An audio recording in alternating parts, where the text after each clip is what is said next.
Channel.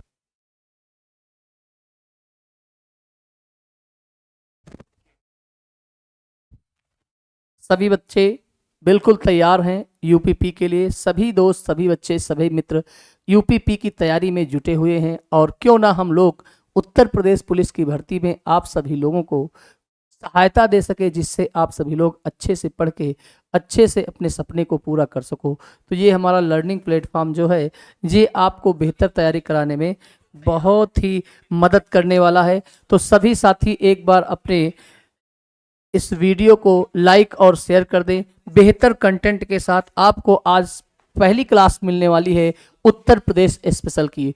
Uttar Pradesh special से बहुत सारे क्वेश्चन आपसे पूछे जा सकते हैं, क्योंकि आप जानते हो कि इस प्लेटफॉर्म पर आपको बेहतर तैयारी कराई जाएगी। उत्तर प्रदेश का कोई भी ऐसा पार्ट नहीं छोड़ा जाएगा स्टडी मटेरियल का जो आपको प्रोवाइड ना कराया जाए, जो आपको प्रोवाइड ना कराया जाए, है ना। तो उसी क्रम में आपको तैयारी करना है, बेहतर तरीके से आपको नोट्स बनाना है, जिससे कि आपको परीक्षा में कोई परेशानी ना हो और बेहतर से बेहतर कंटेंट आप दे सके, है ना।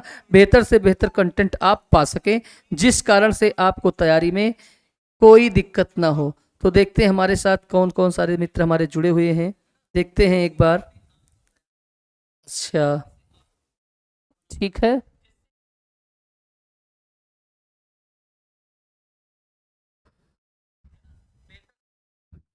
तो चला जाए पाठ्यक्रम पे। हम लोग पहले सबसे पहले बात ये करेंगे कि उत्तर प्रदेश विशेष में हमें क्या पढ़ना है। उत्तर प्रदेश विशेष में हमें क्या पढ़ना है, इस पे पहले बात करेंगे। उत्तर प्रदेश विशेष में, उत्तर प्रदेश विशेष में हमें क्या पढ़ना है। तो ये आपकी विषय सूची है मित्र, ये आपकी विषय सूची है। इसमें उत्तर प्रदेश का जो विशेष है ना, उत्तर प्रदेश का जो विशेष आपको पढ़ना है उस पे ध्यान देना है कि इसमें क्या पढ़ेंगे। विवेकानंद यादव, हाय भैया विवेकानंद, इस पे आपको उत्तर प्रदेश विशेष के बारे में पढ़ाया जाएगा। सबसे पहले आप ये देखो कि इसमें क्या क्या आपको पढ़ना है, क्या क्या आपको पढ़ना है, कौन कौन सी चीज़ें उत्तर प्रदेश विशेष से पूछी जाएंगी, उस पे पहले हम लोग बात करेंगे, उस पे चर्चा करने वाले हैं कि क्या क्या आपको उत्तर प्रदेश में पढ़ना है और क्या क्या छोड़ना है। ये सब बातें हम अपने चैनल पे करने वाले हैं, ठीक है। तो आप तैयार हो? बिल्कुल तैयार हो। अगर हम पाठ्यक्रम की बात करें तो पहले आप देखो, पहले की अगर हम बात करें तो भौगोलिक स्थिति के बारे में आपको पता होना चाहिए। भौगोलिक स्थिति क्या होती है? भौगोलिक स्थिति वो होती है जिसमें आपको ये सारा पता होना चाहिए कि हमारा उत्तर प्रदेश किस जोन में है, कहाँ पे है, इसकी स्थिति क्या है ना, क्या पोजीशन है, कितना बड़ा क्षेत्रफल है ये भारत में, कितनी जनसंख्या, ये सब जो जितना भी सिस्टम आपका देखने को मिलेगा वो आपको भौगोलिक स्थिति में देखने को मिलेगा। उत्तर प्रदेश कितने अक्षांश और कितने देशांतर पर स्थित है, इन सब पर चर्चा करने वाले हैं, क्योंकि आपसे ये पेपर में जरूर पूछता है, ठीक है। यहाँ से पूछा जाता है, इस बात को ध्यान रखना है। इसी में आपकी भौगोलिक स्थिति में यह भी पूछा जाता है कि उत्तर प्रदेश का पूर्व से पश्चिम कितना विस्तार है और उत्तर प्रदेश का पश्चिम उत्तर से दक्षिण कितना विस्तार है, इस पे भी चर्चा की जाएगी, ठीक है। तो आगे बात करते हैं। दूसरा टॉपिक आपका क्या है? जलवायु। उत्तर प्रदेश की जलवायु कैसी है? उत्तर प्रदेश की जलवायु हमारे उत्तर प्रदेश में फसलों को क्या प्रभाव डालता है, कैसे कैसे इसकी जलवायु कहाँ कहाँ पे कैसे मिलती है, इस बात पे भी चर्चा की जाएगी। किसमें? उत्तर प्रदेश विशेष में, ठीक है। उत्तर प्रदेश विशेष में बात की जाएगी। तो दूसरी हो गई भौगोलिक।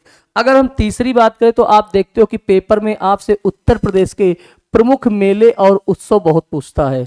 प्रमुख मेले और उत्सव ये जरूर पूछता है। प्रमुख मेले और उत्तर प्रदेश के प्रमुख मेले और क्या पूछता है? उत्सव के बारे में कि नौचंडी मेला कहाँ लगता है, शाकंभरी देवी मेला कहाँ लगता है ना, ये सब बातें। लक्ष्मण मेला कहाँ लगता है, नकटैया मेला कहाँ लगता है, राम बारात कहाँ की प्रसिद्ध है, इन सब पे चर्चा आपसे की जाएगी उत्तर प्रदेश के प्रमुख मेले एवं उत्सव में। अगर अगला टॉपिक देखा जाए कि उत्तर प्रदेश में और क्या आपको पढ़ने को मिलेगा, तो उत्तर प्रदेश राज्य के प्रमुख शहरों के उपनाम। आपने देखा होगा पीतल नगरी किसे बोलते हैं, है ना। आपने देखा होगा अमरूद नगरी किसे कहते हैं, संगम नगरी किसको बोलते हैं, कैंची नगरी किसको बोलते हैं, इन सब पर चर्चा किस टॉपिक में होगी? उत्तर प्रदेश के प्रमुख, उत्तर प्रदेश राज्य के प्रमुख शहरों के उपनाम में बात किया जाए तो ये आपसे पेपर में पूछता है। और सीधे आपके टॉपिक में पुलिस में लिखा है कि उत्तर प्रदेश विशेष से क्वेश्चन जरूर आने वाले हैं, ठीक है। इस वीडियो को अधिक से अधिक लोग शेयर करेंगे, जिससे अधिक से अधिक कंटेंट आपको हम लोग प्रोवाइड करा सके, ठीक है। इस बात को ध्यान रखना। अगली बात अगर करें कि और इसमें क्या मिल जाएगा, तो उत्तर प्रदेश के प्रमुख उद्योग। उत्तर प्रदेश के प्रमुख उद्योग में बात ये की जाती है कि उत्तर प्रदेश के किस जिले में कौन सा, उत्तर प्रदेश के किस जिले में कौन सा उद्योग आपको विशेष रूप से देखने को मिलता है। जैसे अगर हम बात कर लें, पेपर में आपसे पूछा जाता है कि गुड़ उद्योग कहाँ का प्रसिद्ध है, गुड़ उद्योग कहाँ का प्रसिद्ध है ना। आलू उद्योग के लिए आलू का कहाँ पे व्यापार सबसे ज़्यादा होता है, इन सब पे चर्चा आपसे, गन्ना उद्योग ये सब देखता है। जैसे आपसे पूछा जाए फोर उद्योग को लेकर, ये सब चर्चे आपके किसमें होंगे, उद्योग को लेकर होंगे। अगर हम बात करें अगला टॉपिक कौन सा है, तो उत्तर प्रदेश के प्रमुख पक्षी विहार। उत्तर प्रदेश के आपके प्रमुख पक्षी विहार जरूर पूछता है। उत्तर प्रदेश के प्रमुख पक्षी विहार कहाँ हैं, इन पे चर्चा आपसे करने वाले हैं इसी क्लास में, ठीक है, इसी क्लास में आपको देखने को मिलेगा। अगला अगर हम बात करें कौन सा टॉपिक है, तो उत्तर प्रदेश के वन्यजीव विहार। अच्छा, आपको ये तो पता है कि वन्यजीव विहार और पक्षी विहार में क्या अंतर होता है, वन्यजीव विहार और पक्षी विहार में क्या अंतर होता है। तो वन्यजीव जो होते हैं उसके अंतर्गत संपूर्ण वन्यजीव आ जाते हैं, जितने भी जीव जंतु उसमें जंगल में रहते हैं वो आपके संपूर्ण आ जाएंगे। लेकिन अगर बात करें कि सर जी पक्षी विहार क्या है, तो पक्षी विहार में केवल विशेष पक्षियों की बात की जाती है, केवल विशेष पक्षियों को लेकर इस पर चर्चा की जाने वाली है। अगला आप टॉपिक देखोगे तो बहुत इंपॉर्टेंट है, उत्तर प्रदेश जनगणना 2011। आपका कोई पेपर अगर उत्तर प्रदेश से है तो वो आप जान लो कि उत्तर प्रदेश में जनगणना से क्वेश्चन जरूर पूछा जाएगा।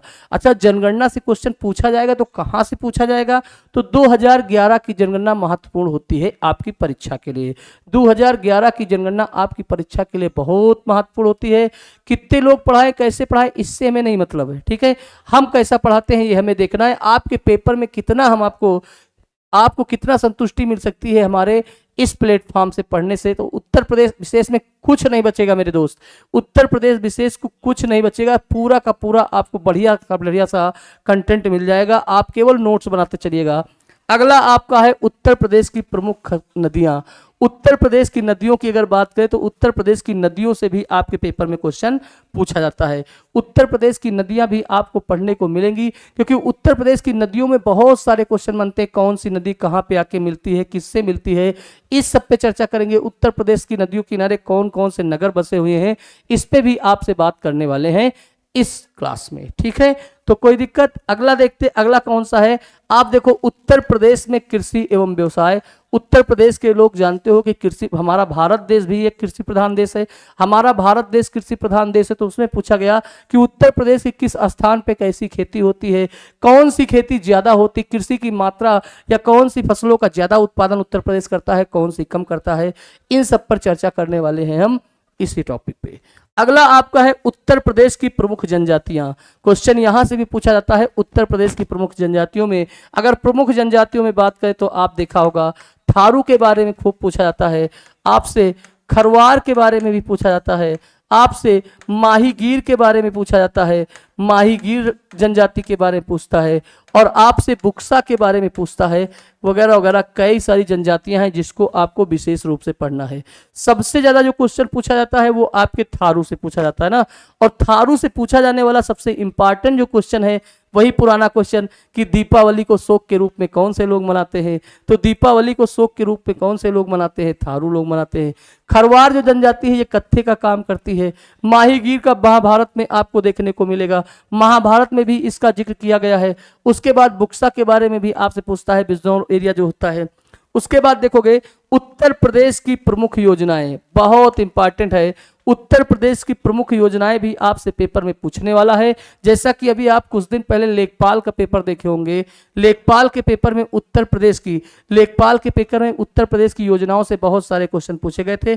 ये तो हम आपको केवल अभी पाठ्यक्रम बता रहे हैं ना, बस 2 मिनट आप रुको। उसके बाद अगला है उत्तर प्रदेश में परिवहन और संचार के साधन। अब ये देखना है कि उत्तर प्रदेश में परिवहन और संसाधन को लेके क्या बात होती है, उत्तर प्रदेश में कैसा परिवहन व्यवस्था है, उत्तर प्रदेश में कौन सी परिवहन व्यवस्था सबसे तेजी से चल रही है, उत्तर प्रदेश जो परिवहन व्यवस्था उसकी व्यवस्था कैसी है, क्या समस्याएं हैं, इसमें क्या दिक्कतें हैं, इन सब पे चर्चा करने वाले हैं। आप ये भी जानते हो परिवहन जो होता है वो मुख्य रूप से 3 प्रकार से होते हैं, एक होता है स्थल परिवहन, एक होता है जल परिवहन और एक होता है वायु परिवहन, ठीक है, तो इस पे भी चर्चा करेंगे हम लोग। अगला देखते हैं उत्तर प्रदेश में खनिज संसाधन। आप सभी लोग जानते हो कि उत्तर प्रदेश खनिज संसाधन के मामले में, उत्तर प्रदेश खनिज संसाधन के मामले में निर्धन श्रेणी में आता है। अगर यहाँ का ललितपुर, मिर्जापुर वगैरह निकाल दिया जाए तो उत्तर प्रदेश नील हो जाएगा खनिज तत्वों के मामले में। तो खनिज तत्वों के बारे में हम लोग पढ़ेंगे, ठीक है, कोई दिक्कत नहीं। तनु वर्मा, हेलो, बहुत अच्छे। आप केवल नोट्स बनाने जाना, केवल नोट्स बनाना बस। अगला है ऐतिहासिक परिदृश्य। ऐतिहासिक परिदृश्य में आपसे क्वेश्चन पूछा जाता है, व्यक्तित्व को लेकर कुछ लोगों को पूछा जाता है कि कहाँ से के लोग, किस जिले में किसका जन्म हुआ, ये सब बातें आपसे पूछेगा। किसमें? ऐतिहासिक परिदृश्य में। कैसी इमारतें हैं, कौन कौन सी यहाँ पे ऐतिहासिक इमारतें हैं, इन सब पे चर्चा करने वाले हैं। कौन? ऐतिहासिक परिदृश्य में। तो ये आपका पाठ्यक्रम था बच्चा, ये आपका पाठ्यक्रम था उत्तर प्रदेश विशेष को लेके। हमने आपको विषय सूची बना दी है और एक एक टॉपिक इसमें समाप्त करने वाले हैं, एक एक टॉपिक इसमें समाप्त करने वाले हैं। जितने भी बच्चे हमें देख रहे हैं वो क्लास को जरूर शेयर कर देंगे, लाइक और शेयर जरूर करिएगा, क्योंकि विशेष आपको मिलने वाला है। और यहां से मेरे दोस्त क्वेश्चन जरूर आएगा, ये एकदम निश्चित है, क्योंकि जीएस के 38 क्वेश्चन में हो सकता है उत्तर प्रदेश स्पेशल में आपसे 10 क्वेश्चन तक पूछ ले। इस बात को ध्यान रखेंगे। तो क्या आप सभी लोग तैयार हैं? अगर तैयार हैं तो एक एक हम लोग शुरू करते हैं। राहुल कुमार, हेलो गुरुजी। जी राहुल जी, बहुत अच्छे।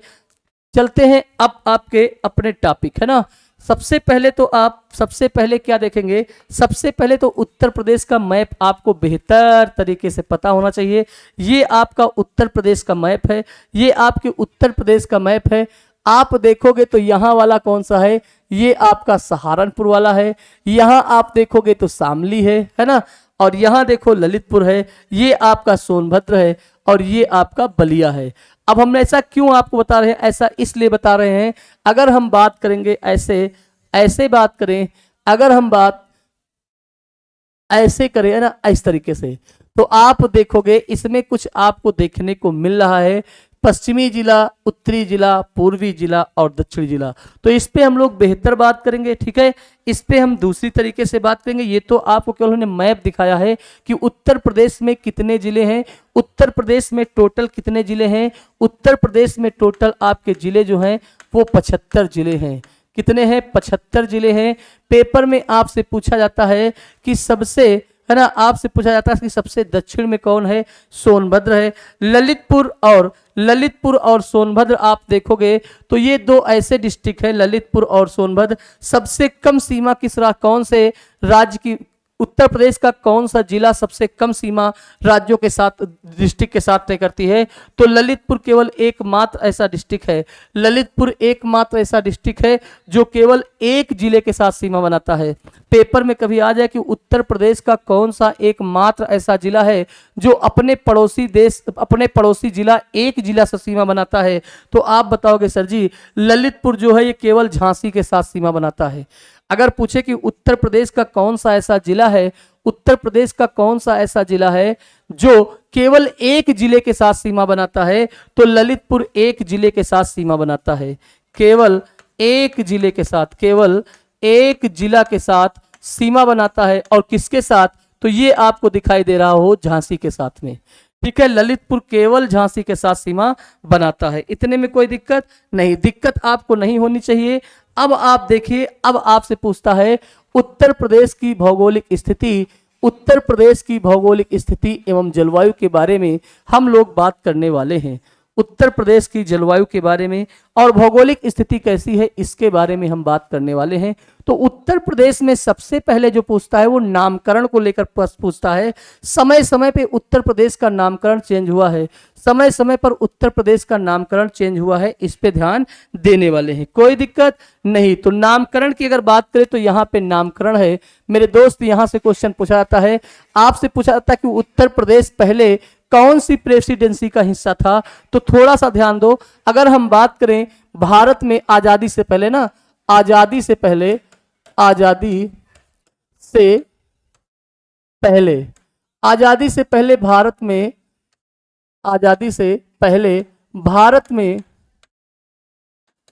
तीन प्रेसिडेंसी थी। क्या उनके नाम आपको पता है? 3 प्रेसिडेंसी हुआ करती थी। अच्छा, ये प्रेसिडेंसी क्या होती है? तो प्रेसिडेंसी और कुछ नहीं है, प्रेसिडेंसी अंग्रेजों की हेड ऑफिस हुआ करती थी जो भारत में अलग अलग अपनी वो हेड ऑफिस बना रखे थे और वहीं से पूरे भारत पे शासन चला रहे थे, पूरे भारत में वो शासन चला रहे थे। तो अगर बात करें कि प्रेसिडेंसी में कौन कौन सी प्रेसिडेंसी थी आज़ादी से पहले, तो आप देखेंगे कि आपको मिलेगा कलकत्ता प्रेसिडेंसी। क्या मिलेगा? कलकत्ता प्रेसिडेंसी। और एक मिलेगी आपको मद्रास प्रेसिडेंसी, मद्रास प्रेसिडेंसी। और एक आपको मिलेगी बंबई प्रेसिडेंसी। तो इस बात को ध्यान रखिएगा, है ना, प्रेसिडेंसी। कोई दिक्कत? ये तीन हेड ऑफिस से जहां थे, ये तीन हेड ऑफिस से जहां थे बात कर रहे थे। रघुराम मंडर, हेलो भैया, हेलो, सभी का स्वागत है। ठीक है, बेहतरीन आपको कंटेंट मिलने वाला है। तो पहला आप देखो, आजादी से पहले भारत में तीन प्रेसिडेंसी थी, कोलकाता, मद्रास, बंबई प्रेसिडेंसी हुआ करती थी। अगर हम बात करें कि नामकरण में बात करें तो उत्तर प्रदेश पहले। अब आपसे पेपर में पूछे कि उत्तर प्रदेश किस प्रेसिडेंसी का हिस्सा था, उत्तर प्रदेश किस प्रेसिडेंसी का हिस्सा था, और ऑप्शन दे दे कोलकाता, मद्रास, बंबई, या इनमें से कोई नहीं, तो आप बताओगे उत्तर प्रदेश बंगाल प्रेसिडेंसी का हिस्सा हुआ करता था। उत्तर प्रदेश बंगाल प्रेसिडेंसी का हिस्सा हुआ करता था। इतने में कोई दिक्कत? उत्तर प्रदेश बंगाल प्रेसिडेंसी का हिस्सा हुआ करता था। ठीक है, अब इसका बीच बीच में नामकरण चेंज हुआ, जैसे 1833 में। अब इसके बाद 1833 में एक और प्रेसिडेंसी बनी, 1833 में एक और प्रेसिडेंसी बनी जिसका नाम था आगरा प्रेसिडेंसी। 1833 में उत्तर प्रदेश किसका हिस्सा हो गया? तो 1833 में उत्तर प्रदेश आगरा प्रेसिडेंसी का हिस्सा हो गया, आगरा प्रेसिडेंसी का हिस्सा हो गया। आगरा किस नदी के किनारे है? आगरा किस नदी के किनारे है? तो आप कहोगे सर जी यमुना नदी के किनारे स्थित है। किसके?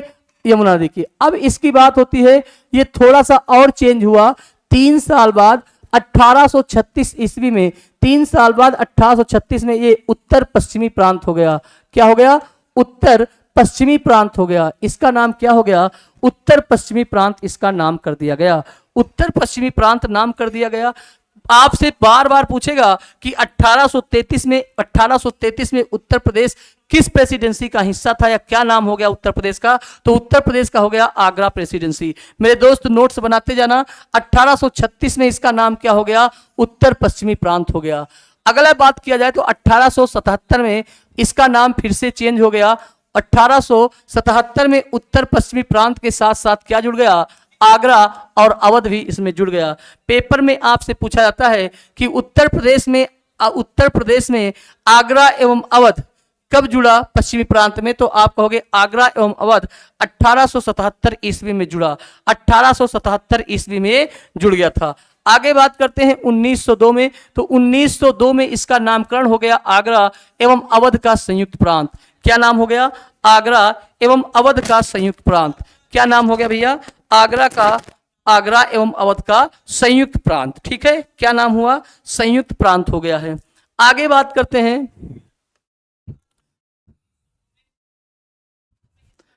अगर बात किया जाए, अच्छा 1902 में अगर हम वायसराय की बात करें कि भारत का वायसराय कौन था, वायसराय कौन था, तो आप कहोगे लॉर्ड कर्जन। इस बात को भी ध्यान रखिएगा। आपसे पूछे कि 1902 में जब आगरा एवं अवध का संयुक्त प्रांत उत्तर प्रदेश का नाम हुआ था, तो उस समय भारत का वायसराय कौन था? लॉर्ड कर्जन था। बात करें 1937 में इसको क्या कहा गया? संयुक्त प्रांत कहा गया। क्या कहा गया भैया? संयुक्त प्रांत। उसके बाद आप देखोगे, है ना, जनवरी 1950, आप ऐसे लिख सकते हो 24 जनवरी 1950 को उत्तर प्रदेश इसका नामकरण हो गया। आपसे पूछेगा कि उत्तर प्रदेश का नाम उत्तर प्रदेश कब पड़ा?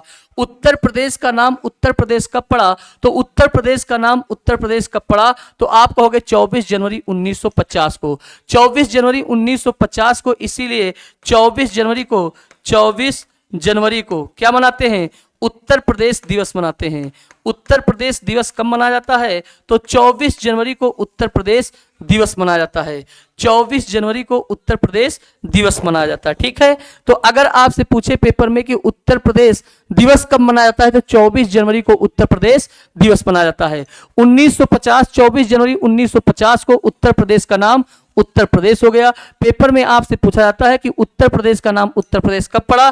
24 जनवरी 1950 को पड़ा। अब उसके बाद अगर आपसे पूछे पूछे कि सर जी ये गणतंत्र राज्य कब बना, तो 26 जनवरी 1950 को उत्तर प्रदेश एक गणतंत्र राज्य के रूप में बन गया। 26 जनवरी 1950 को ये गणतंत्र राज्य के रूप में बन गया। ये आपका अभी सामान्य परिचय चल रहा है, सामान्य नामकरण हो गया। अब नामकरण के बाद में आपसे कैपिटल पूछा जाता है कि टाइम टाइम पे इसकी कैपिटल बदली है, टाइम टाइम पे इसकी कैपिटल बदली है। अगर हम बात करें कैपिटल की, तो उत्तर प्रदेश की पहली राजधानी क्या थी 1836 से 1858 ईस्वी तक, 1836 से 1858 ईस्वी तक इसकी राजधानी क्या थी, तो आप बताओगे आगरा थी। तो उत्तर प्रदेश की पहली राजधानी क्या थी, आगरा थी। उत्तर प्रदेश की पहली राजधानी क्या थी, आगरा थी। उसके बाद 1858 से 1925 तक इसकी दूसरी राजधानी क्या रही, इलाहाबाद। आज इसको प्रयागराज के नाम से जानते हैं। इसकी दूसरी राजधानी क्या रही, तो इसकी दूसरी राजधानी आपकी इलाहाबाद थी।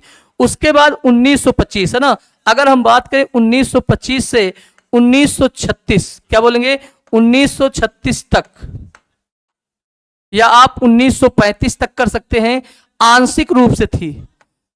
आंशिक रूप से राजधानी क्या थी, आंशिक रूप से कौन बन गई, तो आप बताओगे सर जी लखनऊ बढ़ गई। अब पूछे लखनऊ उत्तर प्रदेश की पूर्णतया राजधानी कब बनी, तो लखनऊ उत्तर प्रदेश की पूर्णतया जो राजधानी बनी वो 1936 में बनी। ठीक है भैया, कब बनी लखनऊ। अगर आपसे पूछे कि उत्तर प्रदेश की पूर्णतया राजधानी लखनऊ कब बनी, तो आप बताओगे 1936। जबकि माना जाता है कि 1925 से 1935 तक आंशिक रूप से उत्तर प्रदेश की राजधानी क्या थी, आप बताओगे लखनऊ थी।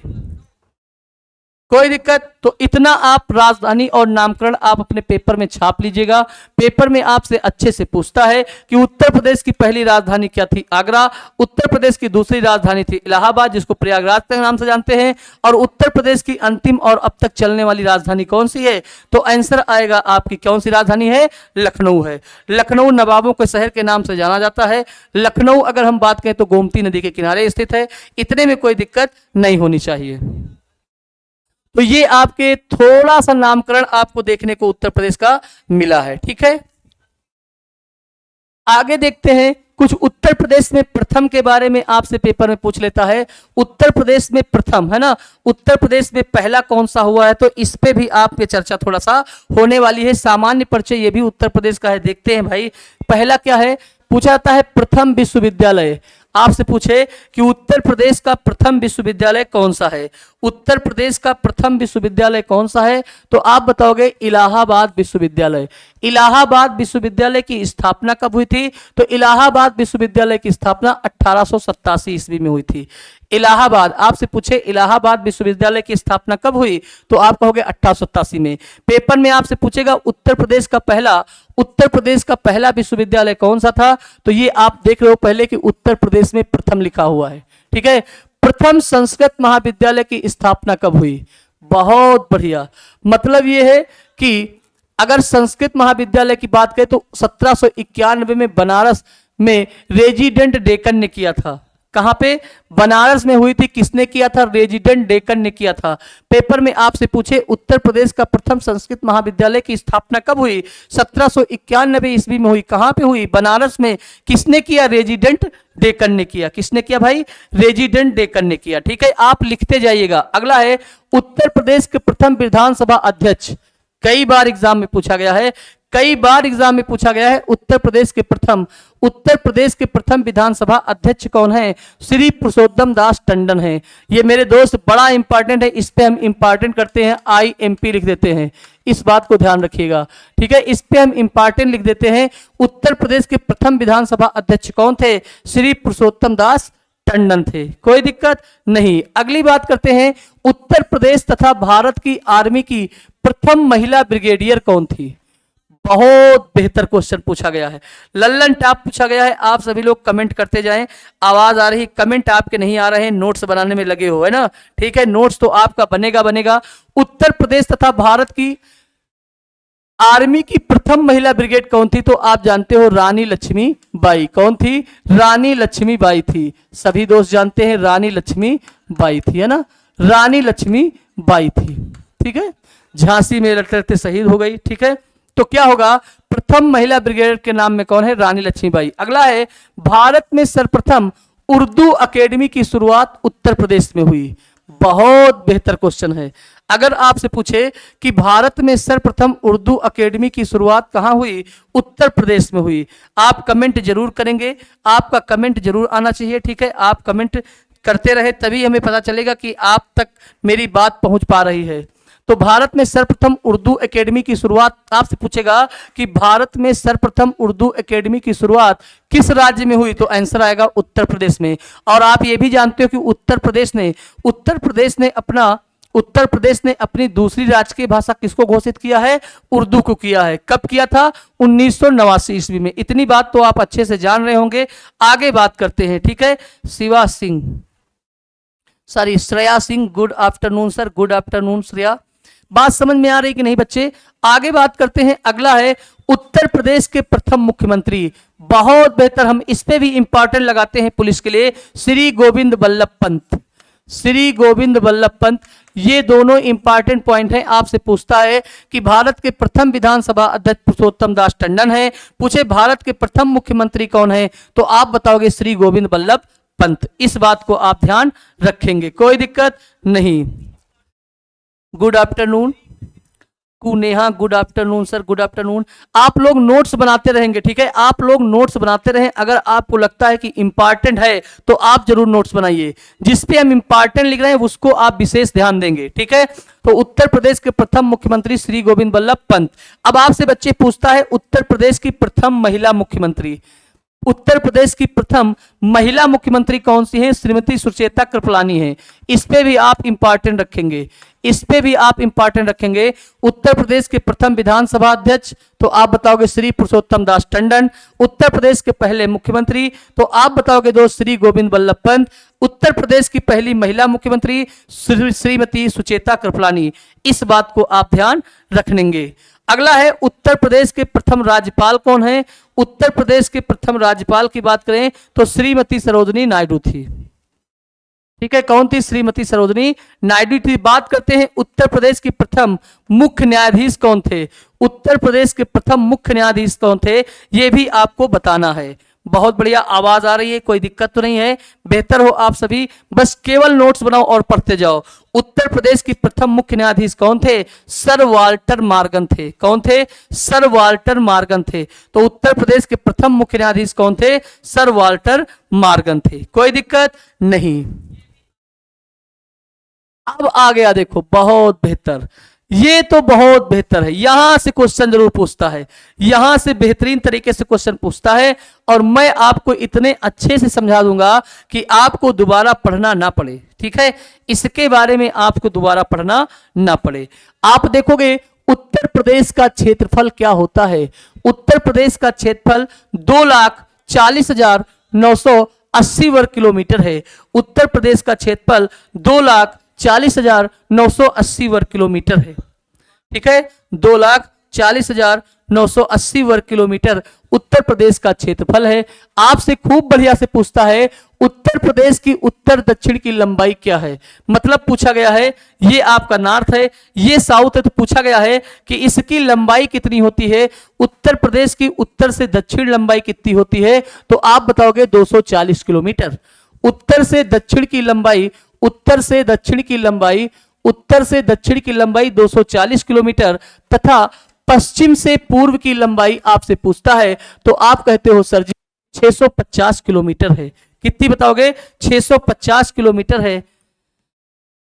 आप सभी लोग कमेंट जरूर करें भैया, आप सभी लोग कमेंट जरूर करें। बहुत बेहतर आपको नोट्स मिलने वाला है इस क्लास से। तो उत्तर प्रदेश की उत्तर से दक्षिण लंबाई पूछे 240 किलोमीटर, उत्तर प्रदेश की पूर्व से पश्चिम लंबाई पूछे 650 किलोमीटर। लेकिन दोस्त 650 किलोमीटर गुणे 240 मत कर देना कि आप क्षेत्रफल निकाल लो लंबाई गुणे चौड़ाई, क्योंकि वो आयत में लगता है। कहां लगता है, वो आयत में लगता है। बच्चे एक बार कमेंट करो, क्या बात समझ में आ रही है। नोट्स आपके बेहतरीन बन रहे हैं, ये बताओ एक बार, क्या बात समझ में आ रही है, कोई दिक्कत तो नहीं है। ये एक बार कमेंट करके आप सभी लोग बताओ तो ज्यादा खुशी मिलती है पढ़ाने में। ठीक है, बोलो भाई, कोई दिक्कत नहीं, बात अभी तक समझ में आई कि नहीं।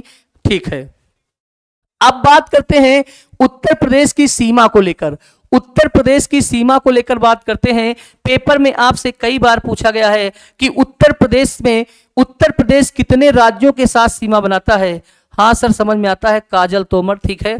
तो आप देखो उत्तर प्रदेश के कितने राज्य की, उत्तर प्रदेश की जो सीमा है वो कितने राज्यों के साथ लगती है बच्चे? तो उत्तर प्रदेश की जो सीमा है वो 8 राज्यों के साथ लगती है।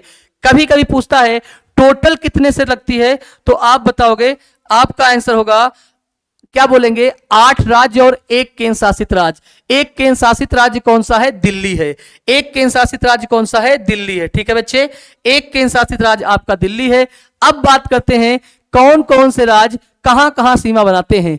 अगर 8 राज्यों की बात करें तो आप देखोगे उत्तराखंड, एक, हिमाचल प्रदेश, 2 हो गए, दिल्ली केंद्र शासित राज्य, हरियाणा, राजस्थान, बिहार, झारखंड, मध्य प्रदेश, छत्तीसगढ़। इस प्रकार से आप देखेंगे कि उत्तर प्रदेश के कौन कौन से राज्यों से सीमा लगती है। तो अगर हम राज्य की सीमा की बात करें तो आप देखोगे उत्तर में आप देखोगे तो आपको मिलेगा हिमाचल प्रदेश, हिमाचल प्रदेश मिलेगा, ठीक है। अगर हम बात करें उत्तर पूर्व की तो आपके उत्तर प्रदेश के साथ उत्तराखंड सीमा बनाता है। कौन बनाता भैया? उत्तराखंड बनाता है। अगर हम बात करें उत्तर पश्चिम के साथ कौन बनाता है, तो आप बताओगे हरियाणा बनाता है उत्तर प्रदेश के साथ, और एक केंद्र शासित राज्य जो है दिल्ली सीमा बनाता है।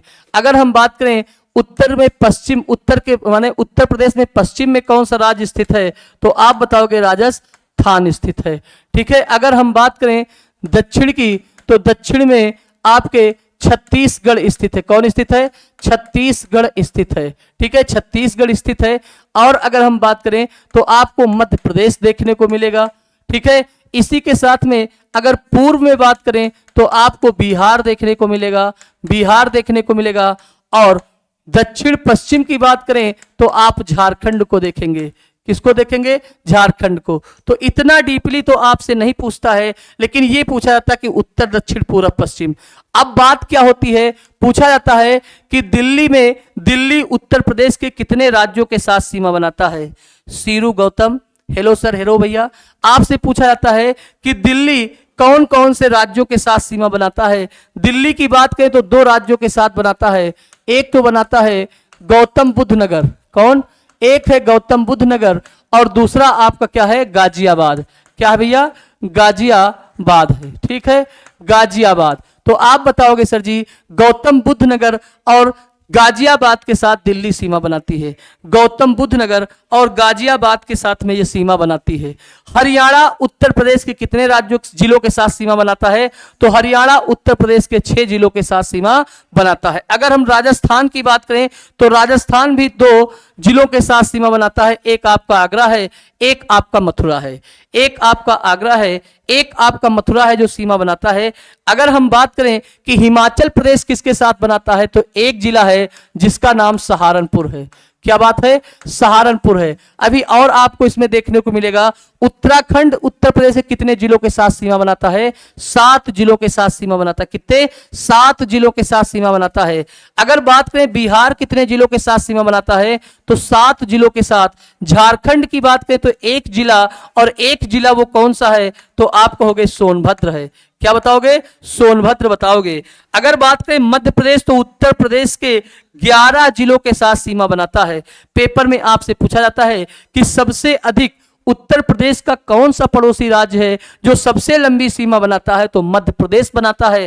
पेपर में आता है मध्य प्रदेश उत्तर प्रदेश के कितने जिलों से सीमा बनाता है, तो मेरे दोस्त 11 जिलों के साथ यह सीमा तय करता है। कितने जिलों के साथ? 11 जिलों के साथ यह सीमा तय करता है। अगर छत्तीसगढ़ की बात करें तो एक के साथ बनाता है जिसका नाम सोनभद्र है ना। उत्तर प्रदेश का एकमात्र जिला है, उत्तर प्रदेश का एकमात्र जिला जो कि सोनभद्र है। उत्तर प्रदेश का एकमात्र जिला है ना। आपसे पूछा जाता है उत्तर प्रदेश का कौन सा जिला है? उत्तर, थोड़ा सा लिख लेना भैया,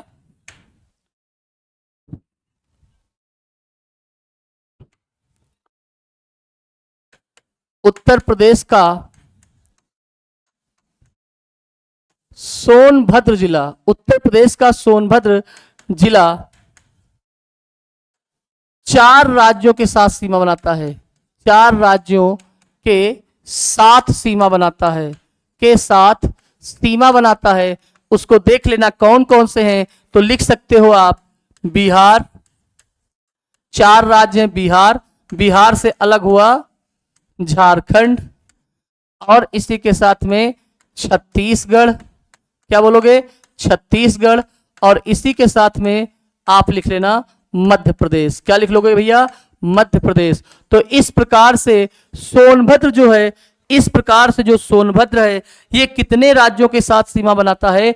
तो उत्तर प्रदेश कह लो, उत्तर प्रदेश कह लो, चाहे आप उत्तर प्रदेश कह लो चाहे भारत कह लो, उत्तर प्रदेश और भारत का एकमात्र ऐसा जिला जो 4 राज्यों के साथ सीमा बनाता है तो वो आपका हो जाएगा सोनभद्र है। बिहार, झारखंड, छत्तीसगढ़ और मध्य प्रदेश। एक क्वेश्चन पूछा जाता है उत्तर प्रदेश का कौन सा जिला, उत्तर प्रदेश का कौन सा जिला, ये सब आपसे पूछा जा सकता है। उत्तर प्रदेश का कौन सा जिला 3 राज्यों के साथ सीमा बनाता है? 3 राज्यों के साथ सीमा बनाता है, साथ सीमा बनाता है, 3 राज्यों के साथ सीमा बनाता है। ये बात भी आप याद रखना, साथ सीमा बनाता है। 2 तरीके से क्वेश्चन पूछता है ना। तो वो आपका डिस्ट्रिक्ट कौन सा है? सहारनपुर है।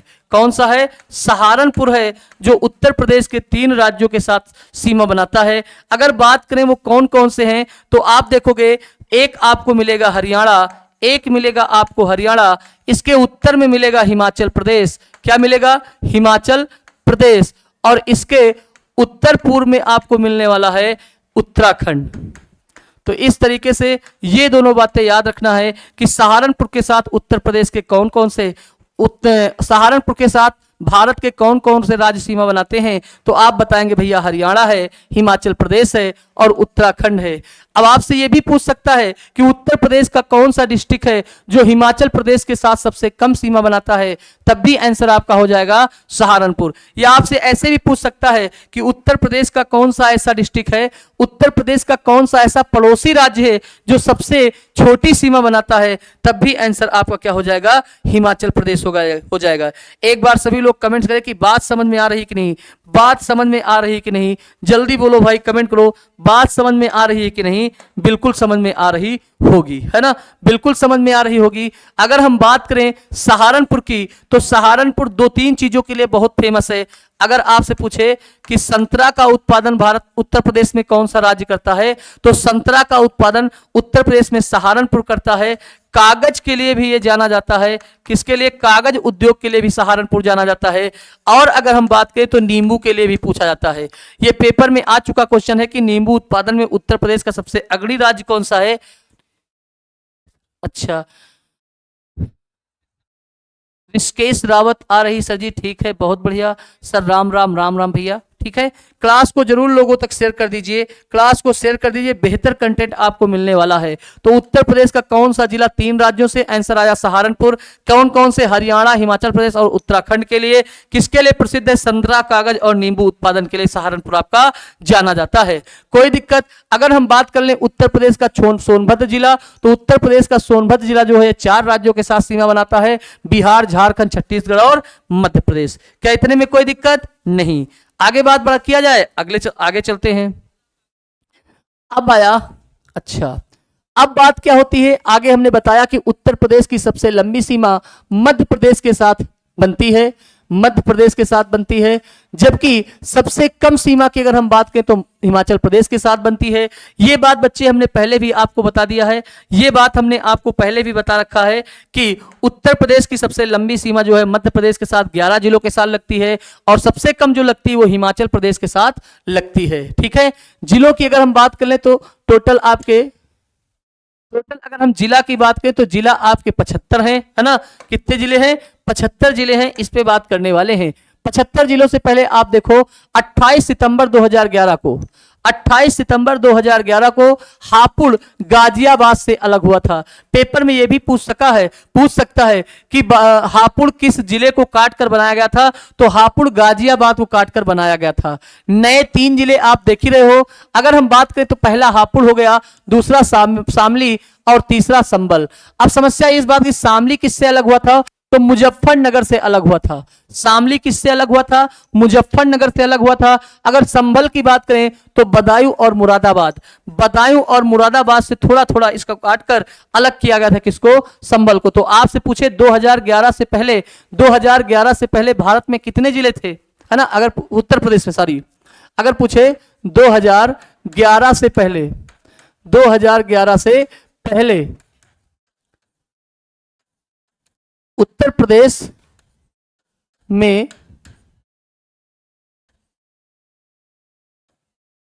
कितने जिले थे, ऐसा क्वेश्चन मान सकता है। कितने जिले थे, है ना?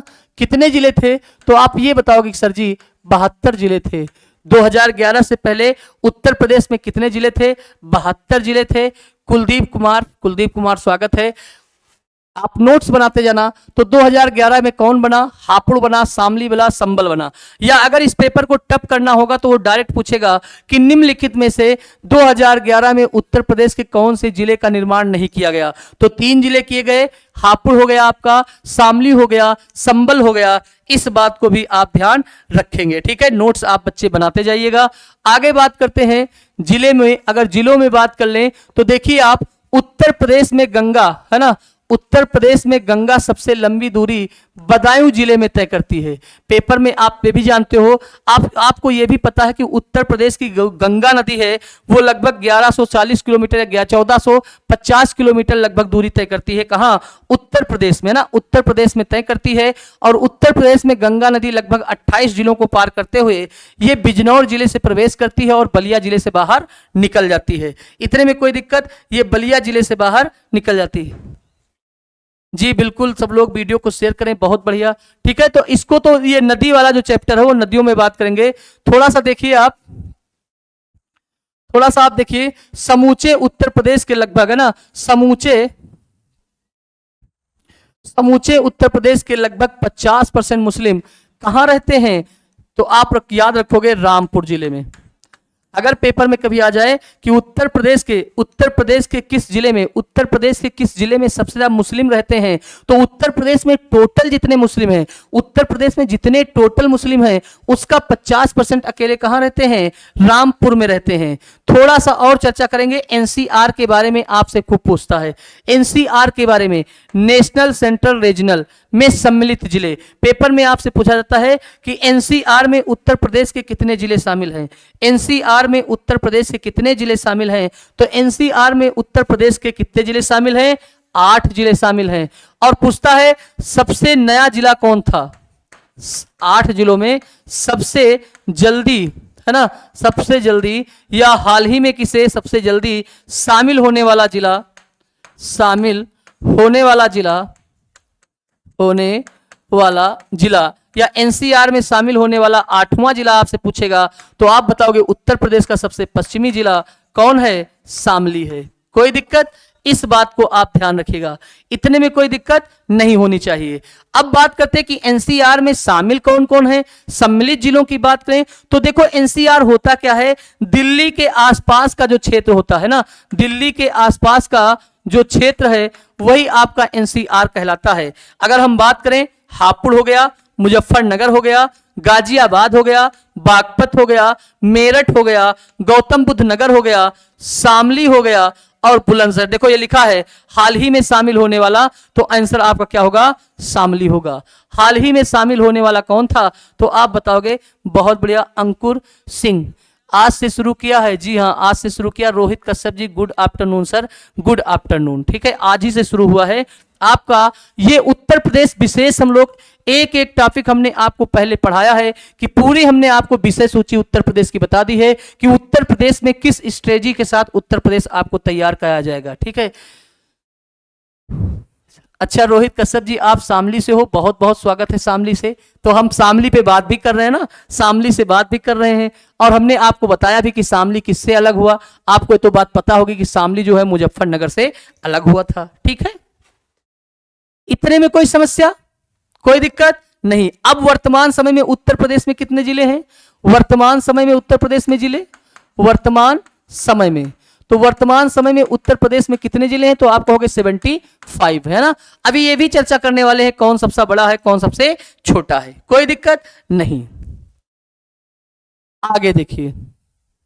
अच्छा, अगर आपसे बात करें, हमने आपको पहले भी बताया, हमने आपको पहले भी बता रखा है कि उत्तर प्रदेश का सबसे उत्तरी जिला कौन सा है।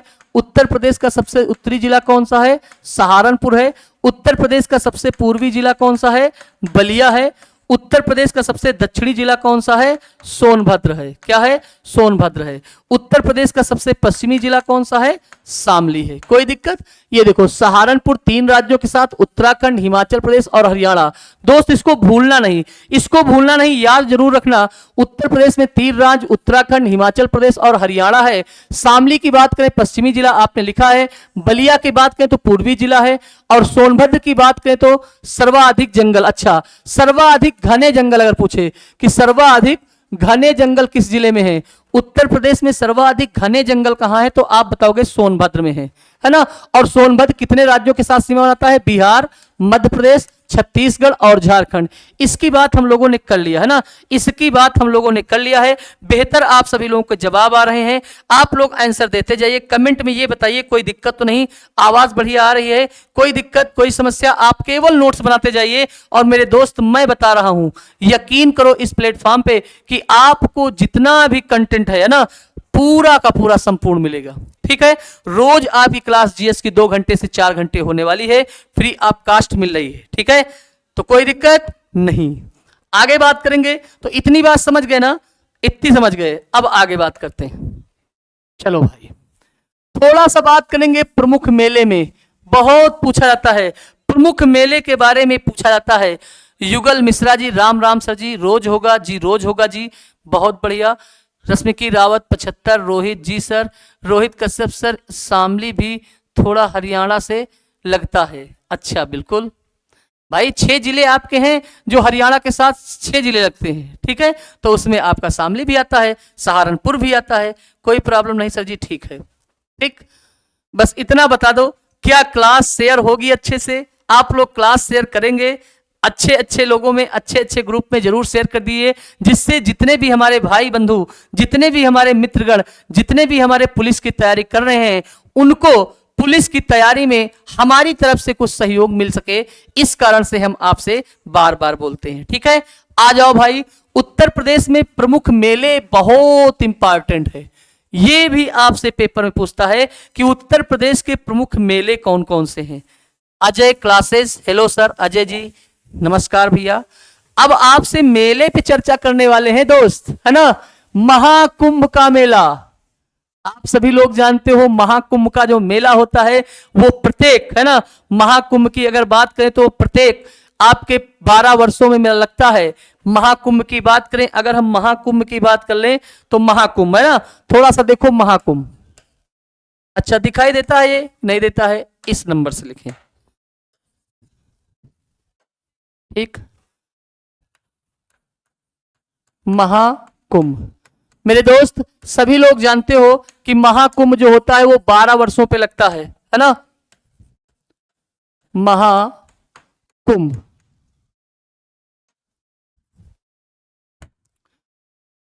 महाकुंभ भारत में 12 वर्षों में, 12 वर्षों में लगता है। ठीक, ये बात तो आप जानते हो। अब भारत में 4 स्थानों पे लगता है। कहां? भारत में 4 स्थानों पे लगता है, भारत में 4 स्थानों में लगता है। अब 4 स्थान आपसे बहुत इंपॉर्टेंट तरीके से पूछता है। 4 स्थान की अगर हम बात करेंगे तो आप कहोगे मेरे दोस्त प्रयागराज में लगता है, आप कहोगे मेरे भैया हरिद्वार में लगता है, आप कहोगे मेरे भैया ये आपका कहां लगता है, मुंबई के, महाराष्ट्र के नासिक में लगता है, और एक कहां लगता है, उज्जैन में लगता है। कहां लगता है? उज्जैन में लगता है। ये 4 महाकुंभ हैं जी, बिल्कुल, बहुत बढ़िया अजय क्लासेस, बहुत बढ़िया। 12 साल पे लगता है। और एक बात जान लो, जो महाकुंभ है, जो महाकुंभ है ना, जो महाकुंभ है, महाकुंभ ये विश्व का सबसे बड़ा मेला है, विश्व का सबसे बड़ा मेला, विश्व का सबसे बड़ा मेला। अगर पेपर में आपसे पूछे विश्व के सबसे बड़ा, विश्व के सबसे बड़े मेले का नाम बताओ, विश्व के सबसे बड़े, विश्व का, अच्छा अच्छा अच्छा, विश्व का सबसे बड़ा मेला, ठीक है, विश्व का सबसे बड़ा मेला। ये आपको जानकारी शायद नहीं रही होगी, तो आप जान लो कि विश्व का सबसे बड़ा मेला कौन सा लगता है। विश्व का सबसे बड़ा मेला आपका महाकुंभ लगता है, कोई दिक्कत नहीं। अगर हम बात करें प्रयागराज, तो प्रयागराज आप जानते हो संगम नगरी है, गंगा और यमुना, है ना, गंगा और यमुना के किनारे। अगर बात करें हरिद्वार, तो हरिद्वार आपका गंगा नदी के किनारे है, किसके किनारे, गंगा नदी के किनारे। अगर नासिक की बात करें तो ये आपको गोदावरी नदी के किनारे मिलेगा, गोदावरी नदी। अगर उज्जैन की बात करें तो शिप्रा नदी के किनारे मिलेगी, शिप्रा बोलते हैं, या आपको कहीं कहीं छिप्रा मिलता है। इस बात की आप पुष्टि ध्यान रखेंगे, कोई दिक्कत नहीं। सर यूपीपी में, पुलिस में कितने क्वेश्चन यूपीपी से पूछे जाते हैं? तो रोहित कश्यप जी, वैसे उम्मीद ये रहती है कि आपसे 5 से 8 क्वेश्चन उत्तर प्रदेश विशेष से जो बहुत पूछता है, 5 से 8 क्वेश्चन आपके उत्तर प्रदेश विशेष से पूछता है, और कभी कभी ये 10 तक संख्या चली जाती है, कभी कभी ये 10 क्वेश्चन भी यूपी स्पेशल से पूछ लेता है। इस बात को ध्यान रखना, कभी कभी ये यूपी से 10 क्वेश्चन भी पूछ लेता है। 38 क्वेश्चन जो आपके जीएस के आने हैं, उसमें से 10 क्वेश्चन आपसे यूपी स्पेशल तक पूछ सकता है, इसलिए आप पूरी तरह से तैयार रहेंगे, ठीक है कश्यप जी, कोई दिक्कत नहीं।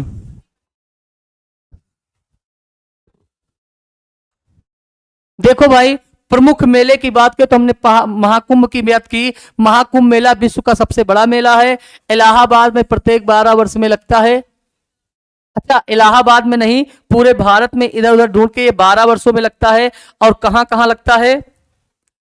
ओके सर जी, ठीक है। अब बात करेंगे कौन सा मेला कहां लगता है।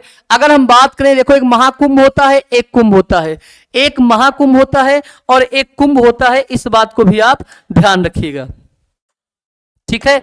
तो अगर कुंभ मेला की बात करें तो इलाहाबाद में प्रत्येक महाकुंभ मेले के 6वें वर्ष, प्रत्येक महाकुंभ के 6वें वर्ष ये लगता है आपका इलाहाबाद।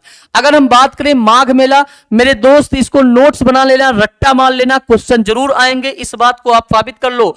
माघ मेला की बात करें तो माघ मेला आपका इलाहाबाद में लगता है। अच्छा, एक मेला है काकोरा मेला। काकोरा मेला जो है रुहेलखंड का मिनी कुंभ है, बहुत बढ़िया मिल गया। अगर आपसे पूछे रुहेलखंड का मिनी कुंभ किसे कहते हैं, तो काकोरा मेला को कहा जाता है, काकोरा मेला को कहा जाता है, इस बात को ध्यान रखिएगा, काकोरा मेला को कहा जाता है। काकोरा मेला कहां लगता है, तो आप बताओगे बदायूं में लगता है। मेरे दोस्त लिख लेना, अगर आपसे पूछे काकोरा मेला कहां लगता है, बदायूं में लगता है। रामनगरिया मेला, है ना, रामनगरिया मेला गंगा तट पे लगता है, रामनगरिया मेला गंगा तट पे लगता है। और ये कहां लगता है? फर्रुखाबाद में। रामनगरिया मेला कहां लगता है, तो आप बताओगे सर जी फर्रुखाबाद में लगता है। बटेश्वर मेला बहुत इंपॉर्टेंट, इस पे IMP लिख लेना, है ना, IMP लिख लेना।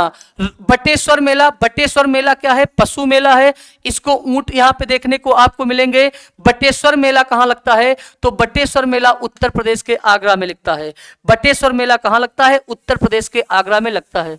सर कितने घंटे की मैराथन होगी? ये आपको 2 घंटे मिलने वाले हैं, 2 घंटे में आपको ये मैराथन मिलेगी। और 2 मैराथन में, है ना, 2 से 3 मैराथन में आपकी उत्तर प्रदेश स्पेशल खत्म, 2 से 3 मैराथन में उत्तर प्रदेश विशेष खत्म। फिर आपको उत्तर प्रदेश के बारे में अलग से पढ़ना नहीं पड़ेगा। तो बटेश्वर मेला कहां लगता है, तो आप बताओगे आगरा में लगता है। दादरी मेला, या दादरी मेला भी एक प्रकार का पशु मेला है, ये कार्तिक पूर्णिमा के समय लगता है। बटेश्वर मेला पूछे तो आप बताओगे आगरा में है। दादरी मेला पशु मेला कार्तिक पूर्णिमा बलिया में लगता है। दादरी मेला कहां लगता है? बलिया में। देखो आपसे क्वेश्चन इतने पूछेगा कि दादरी मेला कहां लगता है, दादरी मेला कहां लगता है, तो आप बताओगे सर जी बलिया में लगता है। कहां लगता है? बलिया में। अगला है सरधना मेला। सरधना मेला किस माह में लगता है? नवंबर माह में लगता है। सरधना जो आपका है ये स्थान है मेरठ में। तो आपसे पूछे सरधना मेला कहां लगता है, आंसर आएगा मेरठ। सरधना महोत्सव कहां है, तो आप कहोगे मेरठ में। आगे बात करते हैं नौचंडी मेला। तो नौचंडी मेला आपका लगता है मेरठ में। ये बड़ा इंपॉर्टेंट है, बहुत बार पूछा गया है। नौचंडी मेला कब लगता है? चैत्र माह में लगता है। कहां लगता है? मेरठ में लगता है। नौचंडी मेला कहां लगता है? मेरठ मेरठ में लगता है। इतने में कोई दिक्कत? अगर इतने में कोई दिक्कत नहीं तो एक बार सभी लोग थंबनेल करेंगे यस सर। बात समझ में आ रही? कोई दिक्कत तो नहीं? नहीं। आगे बात करते हैं सिकरी मेला। सिकरी मेला कहां लगता है? तो मोदी नगर। और मोदी नगर कहां है? गाजियाबाद में। सिकरी मेला मोदी नगर गाजियाबाद। बसंत की नौचंडी, देखो थोड़ा सा अंतर है भैया, थोड़ा सा अंतर है, इसको थोड़ा सा देखिएगा। अगर पूछे नौचंडी मेला तो आप बताओगे मेरठ में लगता है। अगर पूछे सिकरी मेला मोदी नगर गाजियाबाद में। और यहां है बसंत की नौचंडी मेला, माने जब बसंत ऋतु आती है, ठंडी के बाद बसंत ऋतु आती है, तो पूछा गया बसंत की नौचंडी मेला बसंत पंचमी को लगता है। कहां लगता है? अपने शहर लखनऊ में। क्या बोलते हो? अगर पूछे बसंत की नौचंडी मेला, बसंत की नौचंडी मेला कहां लगती? आंसर आएगा लखनऊ। इतने में कोई दिक्कत नहीं। ठीक है, आगे बात करते हैं गढ़मुक्तेश्वर मेला। बहुत पूछा गया है ये आपसे समीक्षा अधिकारी तक पीछा नहीं छोड़ता है। पूछा जाता है गढ़मुक्तेश्वर मेला, ये भी कार्तिक पूर्णिमा को लगता है। गढ़मुक्तेश्वर मेला कार्तिक पूर्णिमा को लगता है। कहां है ये? हापुड़ में। कहां पे है? हापुड़ में। तो गढ़मुक्तेश्वर मेला आपका लगेगा कार्तिक पूर्णिमा में। इसका अगर हम बात करें जगह की कहां लगता है तो हापुड़ में लगता है। और मेरे दोस्त हापुड़ को आप जानते हो उत्तर प्रदेश का क्षेत्रफल में सबसे छोटा जिला कौन सा है? आंसर आएगा हापुड़। उत्तर प्रदेश का क्षेत्रफल में सबसे छोटा जिला, आंसर आएगा हापुड़। इतने में कोई दिक्कत नहीं। क्लास को मेरे दोस्त मेरे मित्र है ना, मेरे दोस्त मेरे मित्र क्लास को लाइक और शेयर जरूर कर दीजिएगा। लाइक और शेयर मेरे दोस्त जल्दी कर देना, ठीक है? लाइक और शेयर जरूर कर देना, बहुत बेहतर कंटेंट के साथ आपको मिल रहा। तो मेला की बात करें, महाकुंभ मेला 12 वर्षों में लगता है। विश्व का सबसे बड़ा मेला कुंभ मेला इलाहाबाद, प्रत्येक महाकुंभ के 6 वर्ष बाद। माघ मेला इलाहाबाद, काकोरा मेला बदायूं, रामनगरिया मेला फर्रुखाबाद। अच्छा, फर्रुखाबाद से एक बात और याद रखो, फर्रुखाबाद से संबंध किसका है? फर्रुखाबाद से महादेवी वर्मा का संबंध है। बटेश्वर मेला ये एक प्रकार का पशु मेला, पेपर में कई बार पूछा गया कि बटेश्वर मेला कहां लगता है। बटेश्वर मेला आपका लगता है आगरा में। बटेश्वर मेला कैसा मेला है? बटेश्वर मेला आपका पशु मेला है, कोई दिक्कत नहीं। आगे सरधना मेला आपका सरधना मेरठ में लगता है। नौचंडी मेला ये भी आपका मेरठ में लगता है। लेकिन बसंत की नौचंडी मेला कहां लगता है? लखनऊ में लगता है। गढ़मुक्तेश्वर मेला कहां? आंसर आएगा हापुड़ में। गढ़मुक्तेश्वर मेला कहां? हापुड़ में। भैया एक बार सभी लोग कमेंट्स कर दे, क्या आवाज आ रही है? कोई दिक्कत तो नहीं, कोई समस्या तो नहीं? ये तो आप बताते चले, ठीक है?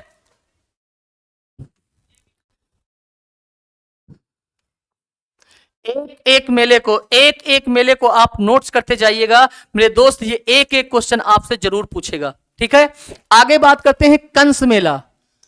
मामा कंस है ना, मामा कंस की हत्या किसने की थी? अगर मेरी आवाज आप तक जा रही तो एक बार आप कमेंट करें कि क्या आवाज आ रही है, कोई दिक्कत कोई समस्या तो नहीं है मेरे दोस्त? सभी लोग एक बार बताएं, बोले अच्छे से बोले। यूपीपी में 4 चांद लगाने के लिए हम आपके लिए तत्पर हैं। बस आपको केवल यही करना है, कमेंट में कुछ जो पूछे वो बता दो और उसके बाद क्लास को केवल लाइक और शेयर करते जाइए। बस क्लास को शेयर लाइक और शेयर करते जाइए। हम आपको बेहतर से बेहतर कंटेंट देने का वादा किए हैं और आपको खाकी वर्दी जरूर दिलाएंगे, ठीक है? लेकिन आपको पढ़ना पड़ेगा, ठीक? कोई दिक्कत नहीं। अगला है कंस मेला की बात करें। कंस मेला कहां लगता है? मथुरा व फतेहपुर सीकरी में। बहुत बढ़िया, बहुत अच्छे। अब कहोगे सर जी ऑप्शन में क्या पूछेगा? तो मेरे दोस्त कंस मेला पूछेगा तो या तो मथुरा ऑप्शन देगा या तो फतेहपुर सीकरी देगा, ठीक है? एक में आपको करना है। तो कंस मेला कहां लगेगा? मथुरा में लगता है। और फतेहपुर सीकरी, फतेहपुर सीकरी का संबंध मुगल काल से किससे संबंधित है? तो आप कहोगे अकबर से। हरिदास जयंती मेला, हरिदास जयंती मेला कहां लगता है? निधिवन में, वृंदावन में। ये कहां है दोनों? मथुरा में, ठीक है? कभी पर्टिकुलर स्थान का नाम पूछ ले तब निधिवन और वृंदावन। वैसे पेपर में जो पूछा है वो अभी वृंदावन को ही पूछा है, निधिवन के बारे में नहीं पूछा है, ठीक है? तो आप कहोगे वृंदावन। वृंदावन कहां पड़ता है? मथुरा में पड़ता है, कोई दिक्कत नहीं। आगे बात करते हैं मुड़िया पूनो मेला। मुड़िया पूनो मेला कहां लगता है? मुड़िया पूनो मेला आपका लगता है गोवर्धन। गोवर्धन कहां पड़ता है? मथुरा में। गोवर्धन कहां पड़ता है? मथुरा में। बहुत बढ़िया, रूपेंद्र कुमार जी आ रही है सर जी, ठीक है। आप दोस्त नोट्स अपना बनाते चलेंगे ना, नोट्स अपना बनाते चलेंगे। मुड़िया पूनो मेला कहां लगता है? गोवर्धन में। गोवर्धन कहां है? मथुरा में। एक बड़ा इंपॉर्टेंट है जो बाराबंकी डिस्ट्रिक्ट से पूछता है, देवा शरीफ मेला। वारिस अली शाह बाबा की यहां पे मजार है, वारिस अली शाह बाबा की यहां पे मजार है। और ये मेला आपसे इंपॉर्टेंट तरीके से मेरे दोस्त पूछता है, तो आप बताएंगे देवा शरीफ मेला कहां लगता है? देवा शरीफ मेला कब लगता है? तो कार्तिक माह में लगता है ना, कार्तिक माह में लगता है। कहां लगता है? बाराबंकी में। कहां लगता है? बाराबंकी। और बाराबंकी से आप याद रखो अफीम। अगर पूछे उत्तर प्रदेश में अफीम सबसे ज्यादा किस जिले में पैदा होती थी, तो आप बताओगे बाराबंकी में, है ना। बाराबंकी आपके लखनऊ के बगल में स्थित है। देवा शरीफ मेला इंपॉर्टेंट है, याद रखना। यहां से इस मेले में देश विदेश के लोग आते हैं, इस कारण से यह मेला इंपॉर्टेंट हो जाता है। अगला है श्रृंगी रामपुर मेला। श्रृंगी रामपुर मेला दशहरा व कार्तिक पूर्णिमा में लगता है। श्रृंगी रामपुर मेला दशहरा व कार्तिक पूर्णिमा में लगता है। कहां लगता है? फर्रुखाबाद में लगता है। कहां लगता है भैया? फर्रुखाबाद में लगता है। कहां लगता है मित्र? तो आप बताओगे फर्रुखाबाद में लगता है। इतने में कोई दिक्कत नहीं। आगे बात करते हैं मनकपुर मेला। मनकपुर मेला भी आपका फर्रुखाबाद में लगता है। सैयद सैलार मेला इंपॉर्टेंट भाई, इंपॉर्टेंट में आता है। सैयद सैलार मेला आपके बहराइच में लगता है। सैयद सैलार मेला बहराइच में लगता है। बहराइच को आप ध्यान रखना, मक्का का सर्वाधिक उत्पादन, मक्का का सर्वाधिक उत्पादन। आपसे पूछे कि उत्तर प्रदेश में कौन सा जिला सबसे ज्यादा मक्का का उत्पादन करता है, तो आंसर आएगा बहराइच। मक्का का सर्वाधिक उत्पादन कौन करता है, तो आप बताओगे बहराइच है। मेरे दोस्त इतना शेयर करना कि पूरे यूपीपी के जो जितने लोग तैयारी कर रहे हैं उन तक ये बात पहुंच पाए। और ध्यान रखना कि पूछे सैयद सैलार मेला कहां है, बहराइच में लगता है। ढाई घाट मेला शाहजहांपुर में, बहुत बढ़िया। आपसे पूछे ढाई घाट मेला कहां है, आंसर आएगा शाहजहांपुर में। फाल्गुन मेला, फाल्गुन मेला कहां लगता है, रामपुर में लगता है। फाल्गुन मेला कहां लगता है, रामपुर में लगता है। और रामपुर का आप याद रखोगे चाकू, रामपुर का चाकू बहुत फेमस है। आपसे पूछा जाता है उत्तर प्रदेश का, उत्तर प्रदेश में है ना, उत्तर प्रदेश में चाकू सर्वाधिक कहां का प्रसिद्ध है, तो आंसर आता है रामपुरी चाकू। आप बोलते नहीं हो, अगर कोई बोलता है कि तो रामपुरी रखे हैं, है ना, रामपुरी चाकू, तो चाकू नगरी या चाकू किसके कहां का प्रसिद्ध है, आंसर आएगा रामपुर। और यहां उत्तर प्रदेश का 50% मुस्लिम निवास करता है। हमने ये आपको ऊपर बात बताई है कि उत्तर प्रदेश का 50% जो मुस्लिम है वो कहां निवास करता है, आंसर आएगा रामपुर में। अगला है खारी झल्लू कार्तिक मेला। खाली झर्रू, खारी झल्लू कार्तिक मेला कहां लगता है, आंसर आएगा बिजनौर में लगता है। कहां लगता है, खारी झल्लू कार्तिक मेला बिजनौर में लगता है। और मेरे दोस्त बिजनौर वही है जहां से उत्तर प्रदेश में गंगा प्रवेश करती है। बिजनौर वही है जहां से उत्तर प्रदेश में गंगा प्रवेश करती है। अगला है चैत्र रामनवमी मेला। चैत्र रामनवमी मेला चैत्र माह में लगता है। चैत्र राम नवमी मेला आपकी प्रभु श्री राम की नगरी अयोध्या में लगती है। कहां लगती है, प्रभु श्री राम की नगरी अयोध्या में लगती है। अयोध्या किस नदी के किनारे है, तो अयोध्या आप बताओगे अयोध्या किस नदी के किनारे है, अयोध्या आपकी किस नदी के किनारे है, आंसर आएगा आपका सरयू नदी के किनारे है। कहां है, सरयू नदी के किनारे स्थित है। अगले क्वेश्चन, अगला है, अगला मेला आप देखिए, परिक्रमा मेला फाल्गुन में लगता है। वैसे तो परिक्रमा मेला आपका अयोध्या में भी लगता है, परिक्रमा मेला फाल्गुन में कहां लगता है, नैम सारण में। और नैम सारण आपसे पेपर में पूछता है कि नैम सारण कहां है, आंसर आता है सीतापुर में है। वही सीतापुर है जो उत्तर प्रदेश में सबसे अधिक अनुसूचित जनजाति वाला डिस्ट्रिक्ट है। पेपर में आपसे पूछा था कि सर्वाधिक एससी जनसंख्या कहां पाई जाती है, सर्वाधिक एससी जनसंख्या कहां पाई जाती है, आंसर आता है सीतापुर में। अगला है गोला गोरखनाथ मेला। गोला गोरखरण नाथ मेला मकर संक्रांति को लगती है। कहां पे लगता है, लखीमपुर खीरी। क्या बोलोगे, लखीमपुर खीरी, है ना। अच्छा, गोला गोखरण नाथ मेला लखीमपुर खीरी,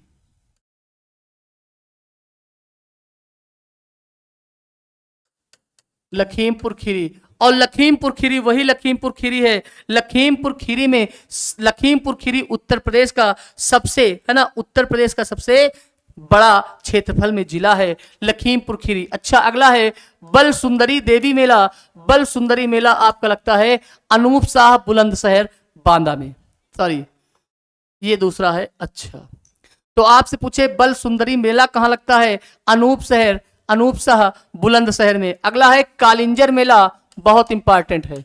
कालिंजर का किला बड़ा इंपॉर्टेंट है, आपसे पूछ लेता है। तो आप बताएंगे कालिंजर मेला कहां लगता है, आंसर आएगा बांदा में। कालिंजर मेला कहां लगता है, कालिंजर मेला आपका बांदा में लगता है। बांदा से आप याद रखो उत्तर प्रदेश में सर्वाधिक मोरंग का उत्पादन कहां से होता है, मोरंग का उत्पादन कहां से होता है, तो आंसर आता है बांदा, है ना। कालिंजर किला भी आपसे पूछता है कि कालिंजर किला कहां स्थित है, तो कालिंजर किला भी, सचिन यादव, हाय सचिन, कैसे हो, सभी लोग बेहतर होंगे, है ना। बस केवल नोट्स बनाते जाओ। कालिंजर मेला आप लिखोगे बांदा में। अगला है कजरी मेला। अगला आपसे पूछता है कजरी मेला कहां लगता है, कजरी मेला, देखो यहां पे कजरी नहीं कजली होना चाहिए, ठीक है। कजली मेला जो आपका लगता है वो महोबा में लगता है। और एक मेला पूछता है कजरी मेला, क्या बोलते हो, कजरी मेला अगर पूछे कि कजरी मेला कहां लगता है, तो ये आपका मिर्जापुर में लगता है। इस बात को ध्यान रखना, ठीक है। कजली और कजरी में याद रखिएगा, कजली और कजरी में याद रखिएगा, है ना। कजली और कजरी में याद रखिएगा। कजली मेला पूछे तो आप महोबा बताओगे, कजरी मेला पूछे तो आप मिर्जापुर बताओगे। एक बड़ा इंपॉर्टेंट है देवी पाटन मेला। देवी पाटन मेला आपका कहां लगता है, बलरामपुर में लगता है। देवी पाटन मेला कहां लगता है, बलरामपुर में लगता है। देवी पाटन मेला कहां लगता है, बलरामपुर में लगता है। एक आपका है श्रावणी मेला। श्रावणी मेला का संबंध कहां है, संकिस्सा एक फर्रुखाबाद में स्थान है। तो पूछे श्रावणी मेला कहां लगता है, फर्रुखाबाद में लगता है। श्रावणी मेला फर्रुखाबाद। बेटा ये देखो मेरे दोस्त, सभी लोग ये ध्यान रखो, क्लास कितने समय तक जाती इसको नहीं देखना, आपको ये देखना है कि कंटेंट कितना प्रोवाइड किया जा रहा है, ठीक है। आपको एक भी क्वेश्चन नहीं छोड़ना है। जब आप ये मान के चलेंगे कि 100% हमें सब सही करना है, जब आप ये मानेंगे 100% हमें सब सही करना है, तब आप समझ पाओगे, तब आप कर पाओगे, तब आपका पेपर अच्छे से निकलेगा। इस बात को ध्यान रखना। तो आपसे पूछे श्रावणी मेला कहां है, श्रावणी मेला आपका फर्रुखाबाद में लगता है। देवछठ मेला, ध्यान देना, देवछठ मेला, श्रावणी मेला, एक श्रावणी है और एक जन्माष्टमी मेला, ठीक है। देवछठ मेला, श्रावणी व जन्माष्टमी मेला कहां लगता है, मथुरा में लगता है। भगवान कृष्ण की जन्माष्टमी पे ये मेला लगता है, भगवान कृष्ण के जन्म पे ये मेला लगता है, इसलिए इसको बोलते हैं जन्माष्टमी। आप जानते हो भगवान कृष्ण पक्ष के, ना, भगवान कृष्ण पक्ष के अष्टमी में पैदा हुए थे, इसलिए उनके जन्म को कौन सी अष्टमी मनाते हैं, जन्माष्टमी बोलते हैं। क्या बोलते हैं, जन्माष्टमी। इस बात को ध्यान रखिएगा। तो देवछठ मेला याद रखो और जन्माष्टमी मेला कहां लगता है, मथुरा में लगता है। नवरात्रि व गणगौर मेला पूछा जाता है, नवरात्रि और गणगौर मेला कहां लगता है, आंसर आएगा आगरा में लगता है। कैलाश मेला इंपॉर्टेंट है दोस्त, कैलाश मेला भी आपका इंपॉर्टेंट है, इस बात को ध्यान रखना। कैलाश मेला कहां लगता है, तो कैलाश मेला भी आपका आगरा में लगता है। कैलाश मेला कहां लगता है, कैलाश मेला आपका आगरा में लगता है। क्या इतने में कोई दिक्कत, अगर इतने में कोई दिक्कत नहीं तो एक बार सभी लोग यस सर बोले, कमेंट जरूर करते जाए ना। हम समझ रहे हैं आप नोट्स बना रहे हैं, लेकिन थोड़ा सा कमेंट करते जाएं, आवाज आ रही कि नहीं। जितने भी साथी हमें देख रहे हैं ये बताएं कि आवाज हमारी क्लियर आ रही कि नहीं, आप बात समझ पा रहे हो कि नहीं, आप बात समझ पा रहे हो कि नहीं, ये तो बताओ। क्या बात समझ पा रहे हो मेरे दोस्त, मेरे मित्र, सभी लोग आवाज समझ पा रहे हो, ठीक है, एक बार यस सर बोलो। तो कैलाश मेला कहां लगता है, आगरा में लगता है। नवरात्रि और गणगौर मेला कहां लगता है, आगरा में लगता है। जन्माष्टमी मेला कहां लगता है, मथुरा में। देखो मेले तो कई जगह लगते हैं, मेले तो कई जगह लगते हैं ना, मेले कई जगह लगते हैं, लेकिन कुछ इंपॉर्टेंट मेले हैं। आप ये भी जानते हो कि हमारे उत्तर प्रदेश में टोटल 2250 मेले लगते हैं। अभी आगे पढ़ेंगे, उत्तर प्रदेश में टोटल 2250 मेले लगते हैं। सबसे ज्यादा मेले कहां लगते हैं बताओ, मथुरा में। और सबसे कम मेले कहां लगते हैं, पीलीभीत में, ठीक है, इस बात को ध्यान रखिएगा। तो अगला है नक्कटैया मेला। नक्कटैया मेला एक दशहरा मेला है। नक्कटैया मेला कहां लगता है, चेतनगंज, चेतगंज कहां है, वाराणसी में। पेपर में पूछा जाता है नक कटैया मेला कहाँ लगता है, तो नक कटैया मेला आपका चेतगंज में लगता है। अगला है रथ यात्रा मेला, आपसे पूछता है रथ यात्रा मेला कहाँ है, तो रथ यात्रा मेला आपका ये भी वाराणसी में है। रथ यात्रा मेला कहाँ है, ये भी आपके वाराणसी में है। भैया बहुत इंपॉर्टेंट एक पूछा जाता है शाकंभरी देवी मेला, लिखा हुआ है नीचे, शाकंभरी देवी मेला जो है वो आपका सहारनपुर में लगता है। शाकंभरी देवी मेला कहाँ लगता है, सहारनपुर में। क्या मेरी बात आप तक नहीं समझ में आ रही, आप तक नहीं पहुंच रही है? हमने ये कहा था, क्या आवाज आ रही है, कोई दिक्कत तो नहीं है पढ़ने में? एक बार यस सर सभी लोग कमेंट कर दें। सभी लोग मेरे दोस्त, मेरे भैया है ना, मेरी बहना, सभी लोग बताएंगी। जितने भी वर्दी की तैयारी कर रही हैं, वर्दी वाले जितने भी बच्चे हैं, तो मैं आपको चाहता हूं कि आपकी वर्दी में 4 चांद लग जाए। और आप पेपर दे के आओ तो ये ना पूछो, आप पे कोई पूछे पेपर कैसा हुआ तो ये ना कहो, आप में शंका नहीं होनी चाहिए कि सर पता नहीं होगा कि नहीं होगा। ऐसा कहो कि निकल गया है, केवल रेस करनी है, फिजिकल की तैयारी करनी, ये होना चाहिए कि फिजिकल की तैयारी करेंगे। ठीक है, आगे देखिए, अब आ गया प्रमुख महोत्सव, है ना, क्या आ गया, प्रमुख महोत्सव। अभी तो मेला था, अब उत्सव की बात करेंगे। अभी तक मेला था, कोई प्रॉब्लम नहीं सर जी, ठीक है, बहुत बढ़िया। ठीक, तो आपसे पूछे प्रमुख महोत्सव की बात करें, प्रमुख महोत्सव की बात करें तो ताज महोत्सव। क्या है, ताज महोत्सव। ताज महोत्सव क्या है, मुगल संस्कृति व भारतीय कलाओं का प्रदर्शन है। पेपर में आपसे पूछे कि मुगल संस्कृति व भारतीय कलाओं का प्रदर्शन किससे है, तो आप बताओगे ताज महोत्सव से इंगित करते हैं। किसको करते हैं, ताज महोत्सव को। ये कहां है ताज महोत्सव, तो आप कहोगे आगरा में है। ताज महोत्सव कहां मनाया जाता है, आगरा में मनाया जाता है। ताज महोत्सव कहां मनाया जाता है, आगरा में मनाया जाता है। सुलह कुल महोत्सव बहुत इंपॉर्टेंट है। सुलह कुल महोत्सव को हिंदू मुस्लिम एकता का प्रतीक माना जाता है। सुलह कुल महोत्सव को पेपर में आपसे पूछे कि उत्तर प्रदेश में कौन से महोत्सव को, उत्तर प्रदेश के कौन से महोत्सव को, रंजू सिंह, यस सर, ठीक है, बहुत बढ़िया कुलदीप, बहुत। बस आप लोग नोट्स बनाओ, आपका काम बन जाए, आप लोग वर्दी पा जाओ, इससे बेहतर और कुछ नहीं है। हाँ, बस होगा क्या, अपने को बेनिफिट क्या है कि आपके द्वारा, जब हमारे द्वारा पढ़ाए गए क्वेश्चन आपकी समझ में आएंगे, आपके पेपर में वही क्वेश्चन आएंगे, तो आप इतना कहोगे कि मैं अविनेश सर से पढ़ा हूं, है ना, मैं अविनेश सर से पढ़ा हूं और ये क्वेश्चन फंसे हैं, उन्होंने ये क्वेश्चन बताए हैं और देखो हूबहू वही क्वेश्चन आए हैं। बस इतना बेनिफिट होने वाला है ना। और आप, हम जानते हैं कि क्लास को ज्यादा से ज्यादा शेयर करेंगे।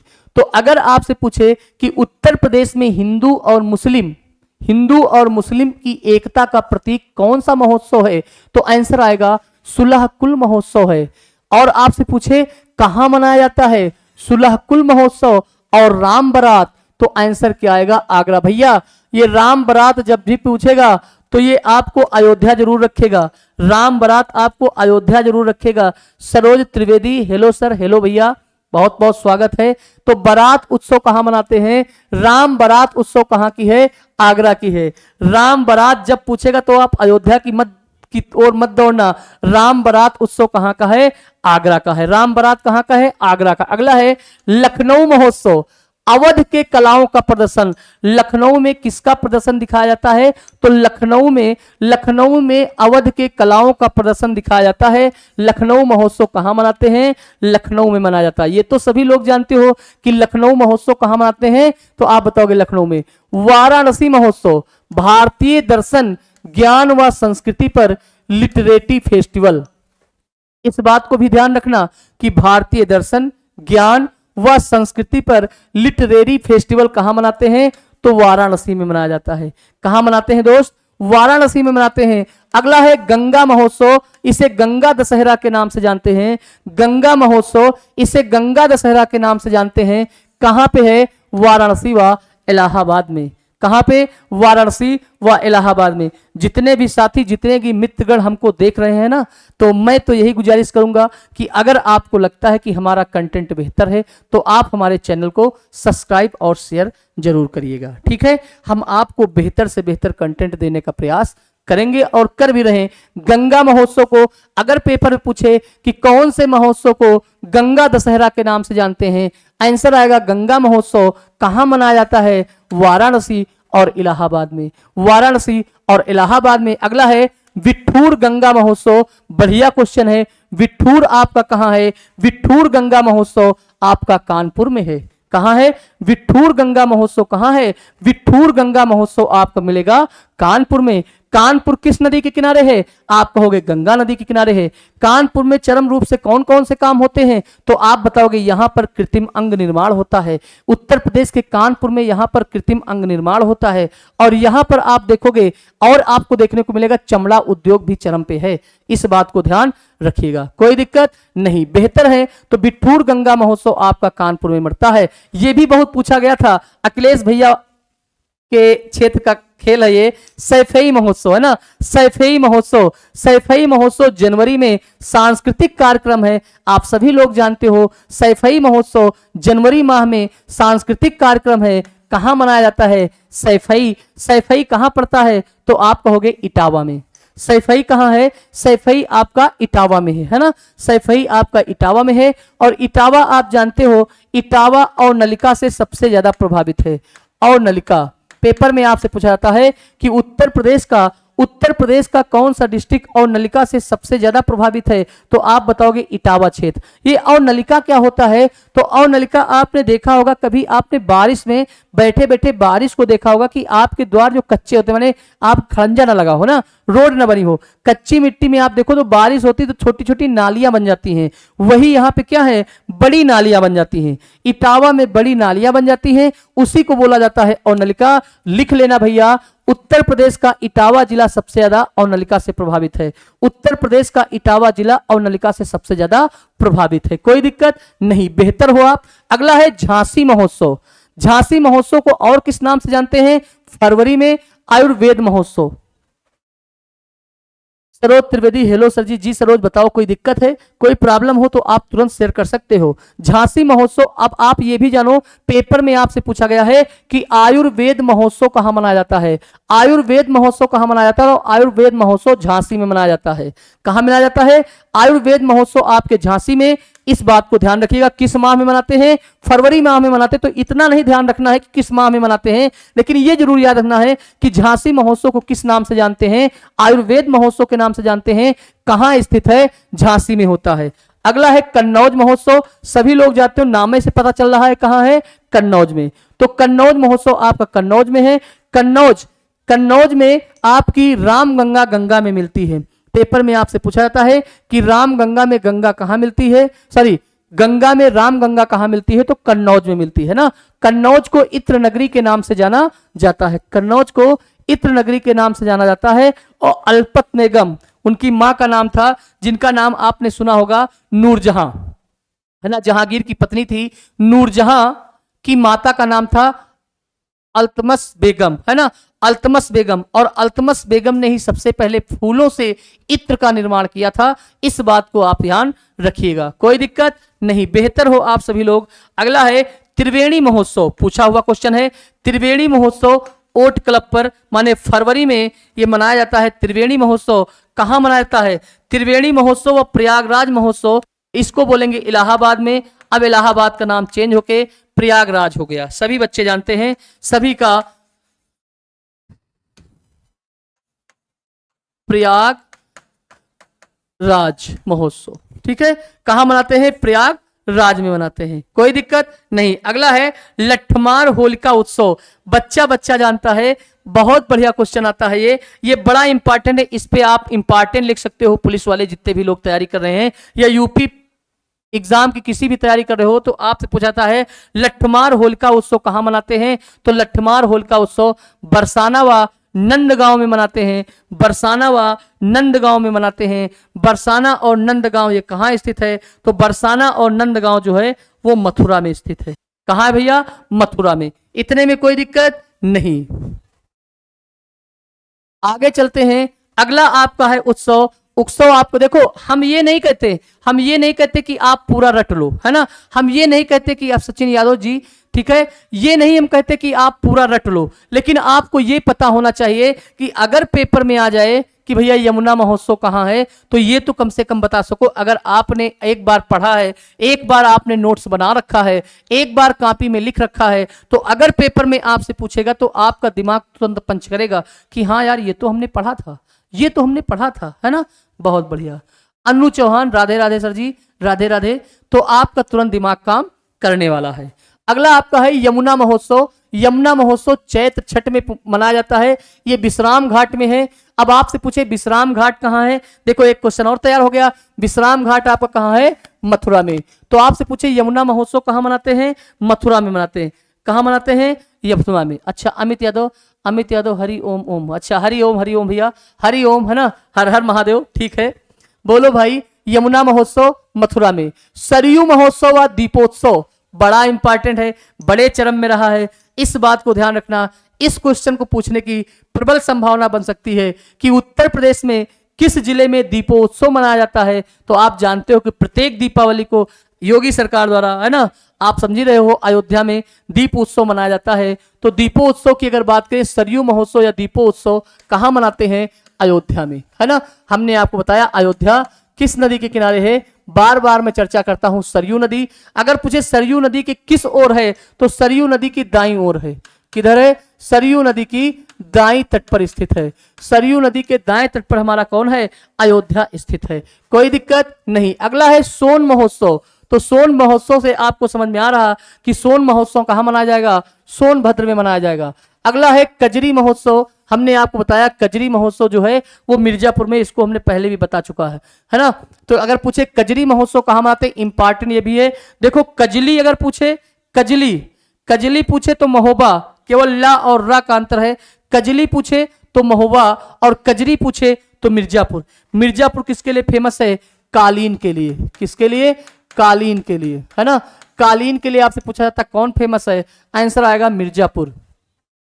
अगला है कबीर उत्सव या मगहर महोत्सव कहां मनाते हैं, मगहर में मनाया जाता है संत कबीर नगर में। क्या बोलोगे, संत कबीर नगर में यह मनाया जाता है, कोई दिक्कत। मगहर में ही कबीरदास जी की मृत्यु हुई थी, मगहर में ही कबीरदास जी की मृत्यु हुई थी। कबीर उत्सव या मगहर महोत्सव कहां मनाया जाता है, मगहर संत कबीर नगर। सरधना महोत्सव हम लोगों ने बात कर ली है मेरठ पे। शॉपिंग फेस्टिवल कहां मनाते हैं, नोएडा में मनाया जाता है। शॉपिंग नोएडा कहां, शॉपिंग फेस्टिवल कहां मनाते हैं, तो नोएडा में मनाया जाता है। एक है बुद्ध महोत्सव, इंपॉर्टेंट है। बुद्ध महोत्सव आपका कहां है, सारनाथ में। बुद्ध महोत्सव कहां मनाया जाता है, सारनाथ में मनाया जाता है।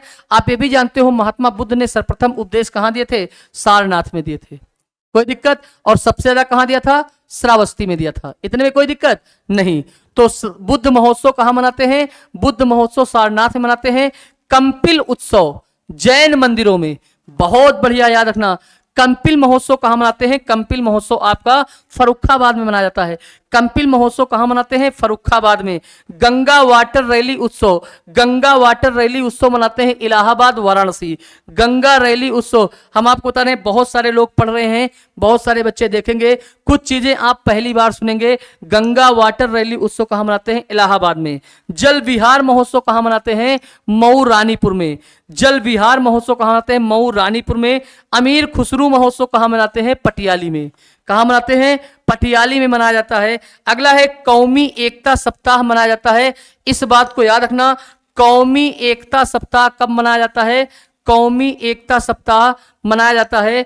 कौमी एकता सप्ताह लिख लीजिएगा, कौमी एकता सप्ताह, कौमी एकता सप्ताह। पेपर में आपसे पूछे कौमी एकता सप्ताह कब से कब तक मनाया जाता है, तो आप कहोगे 19 नवंबर से 25 नवंबर,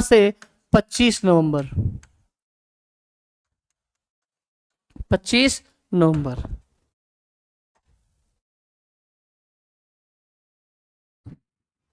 ठीक है, इतने में कोई दिक्कत, अगर इतने में कोई दिक्कत नहीं है तो आप बताओ भाई, कोई समस्या तो नहीं है, कोई प्रॉब्लम तो नहीं है, बोलो भैया, सब कुछ समझ में आ रहा ना, कोई प्रॉब्लम जी नहीं।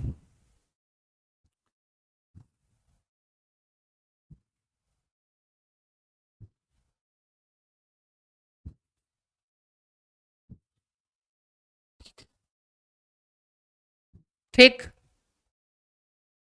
तो ये आपके उत्सव थे। ठीक, ये आप क्या थे, उत्सव थे, उत्सव थे।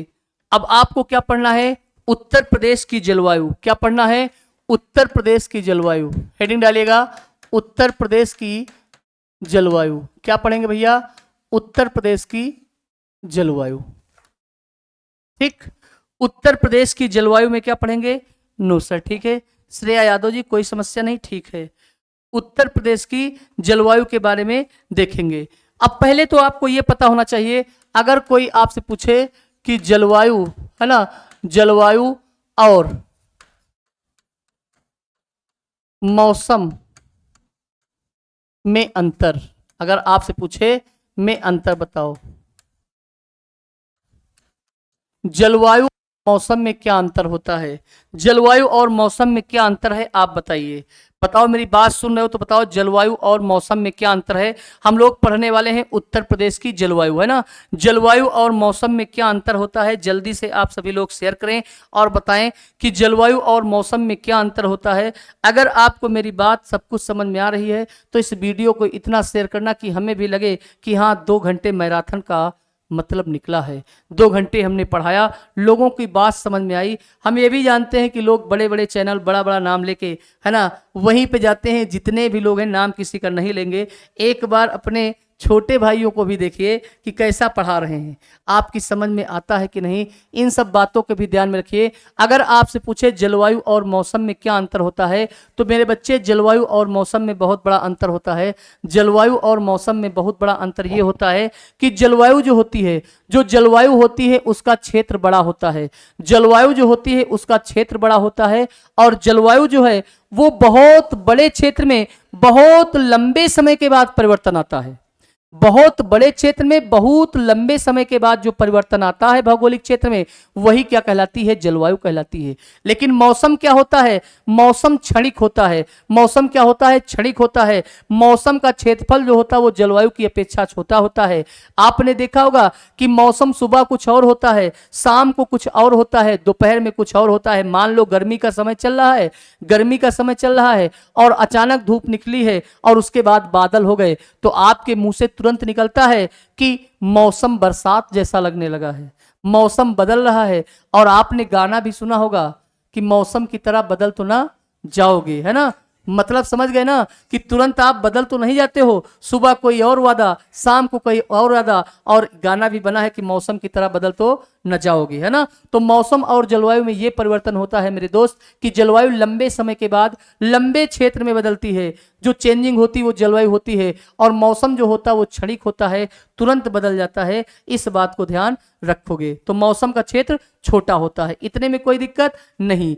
अगर हम आपसे पूछे कि उत्तर प्रदेश की जलवायु कैसी है, उत्तर प्रदेश की जलवायु कैसी है, उत्तर प्रदेश की जलवायु, तो उत्तर प्रदेश की जलवायु, उत्तर प्रदेश की जलवायु आप कहोगे उपोष्ण कटिबंधीय है कि उष्ण कटिबंधीय है, जल्दी बताओ। उत्तर प्रदेश की जलवायु कमेंट करके आप बताओ कि उपोष्ण है कि उष्ण है, जल्दी बताओ भाई। उत्तर प्रदेश की जलवायु कैसी है, बोलोगे। उत्तर प्रदेश की जलवायु, तो उत्तर प्रदेश की जलवायु उपोष्ण कटिबंधीय है। उत्तर प्रदेश की जलवायु उपोष्ण कटिबंधीय है, उपोष्ण कटिबंधीय है। क्या है, उत्तर प्रदेश की जलवायु कैसी है, उत्तर प्रदेश की जलवायु उपोष्ण कटिबंधीय है। अब उपोष्ण कटिबंधीय का मतलब क्या होता है, उपोष्ण का मतलब होता है ऐसा क्षेत्र जहां गर्मी का समय ज्यादा, गर्मी का समय ज्यादा और ठंडी का समय कम, और ठंडी का समय कम, और ठंडी का समय कम होता है, उसे बोला जाता है उपोष्ण। उसे क्या बोलते हैं, उसको बोलते हैं उपोष्ण। इस बात को ध्यान रखना, पेपर में आपसे पूछे उत्तर प्रदेश की जलवायु कैसी है, तो उत्तर प्रदेश की जलवायु उपोष्ण कटिबंधीय है। लेकिन नोट करके लिख लेना मेरे दोस्त, नोट करके लिख लेना। अगर नोट करके आप नोट्स बना रहे हो तो लिख लेना, लेकिन उत्तर प्रदेश की मानसूनी जलवायु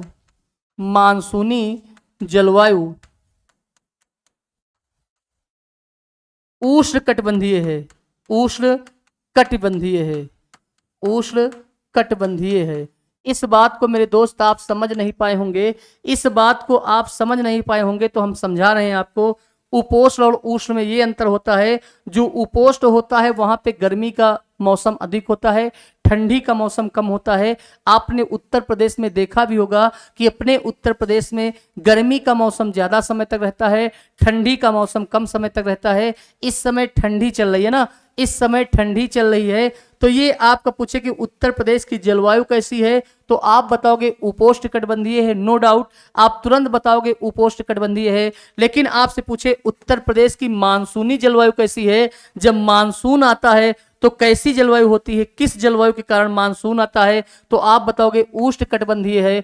उष्णकटिबंधीय का मतलब ये होता है कि ऐसा क्षेत्र जहां पर केवल गर्मी ही गर्मी पड़ती हो। तो क्या आपने कभी ऐसा देखा है, क्या आपने कभी ऐसा देखा कि ठंडी के बाद बरसात आ जाए? क्या ऐसा हुआ है अपने उत्तर प्रदेश में? क्या ऐसा हुआ है कि ठंडी के बाद में बरसात आ जाए?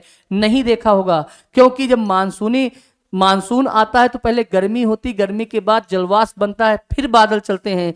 इसलिए पेपर में अगर पूछे कि मानसूनी जलवायु कैसी है, तो आप बताओगे उष्णकटिबंधीय है। उत्तर प्रदेश की मानसूनी जलवायु कैसी है, तो आप बताओगे उष्णकटिबंधीय है।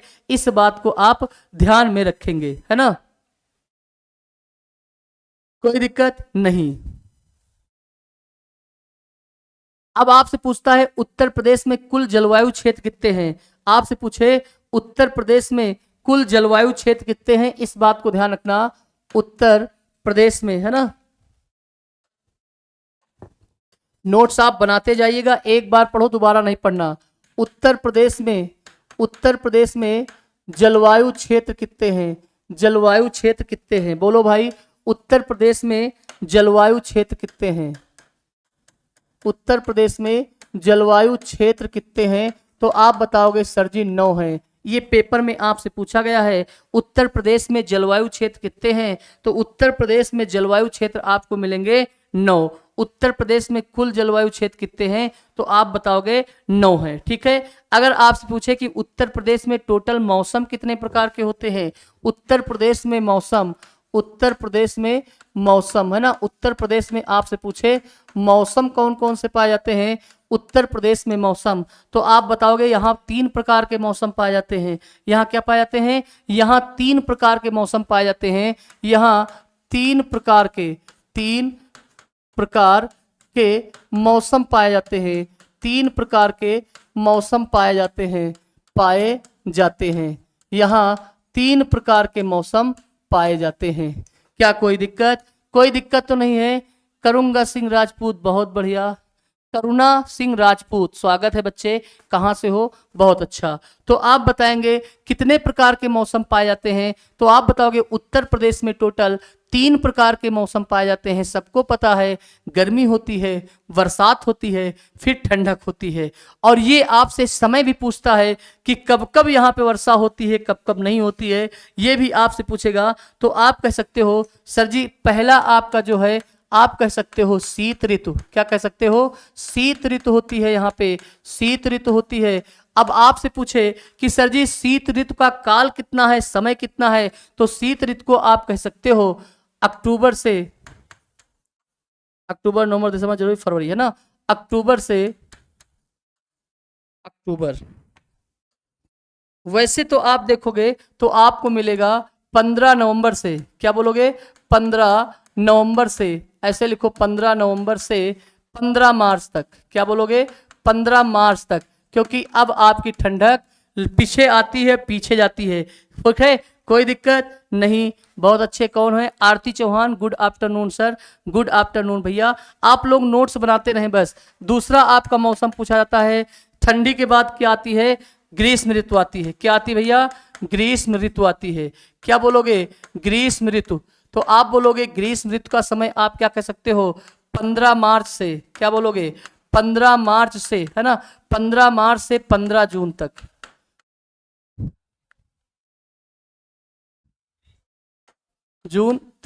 ये आप कह सकते हो 15 जून तक।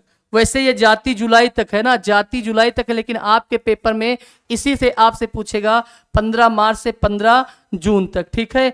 अगर पूछे वर्षा का ऋतु, आपसे पूछे तीसरा कौन सा ऋतु है, तो आप कहोगे सर जी वर्षा का ऋतु, वर्षा की ऋतु। ठीक है, ये तीनों आप ध्यान में रखोगे और टाइम आपको पता होना चाहिए कि वर्षा की ऋतु कब से कब तक होती है। जून के अंतिम माह से, है ना, जून के अंतिम सप्ताह से आप लिख लेना, जून के अंतिम सप्ताह, जून के अंतिम सप्ताह से, जून के अंतिम सप्ताह से पेपर में ऐसे ऑप्शन पूछेगा, जून के अंतिम सप्ताह से अक्टूबर के प्रथम माह तक, अक्टूबर के प्रथम माह तक, अक्टूबर के प्रथम सप्ताह तक, सॉरी, अक्टूबर के प्रथम सप्ताह तक, इस बात को ध्यान रखिएगा। तो हमने तीनों मौसम आपको बता दिए। कोई दिक्कत, कोई समस्या हो मेरे दोस्त तो आप जल्दी कह सकते हो। महेंद्र सिंह राठौर, महेंद्र सिंह राठौर, क्या बात है, कुछ आपने लिखा और डिलीट कर दिया।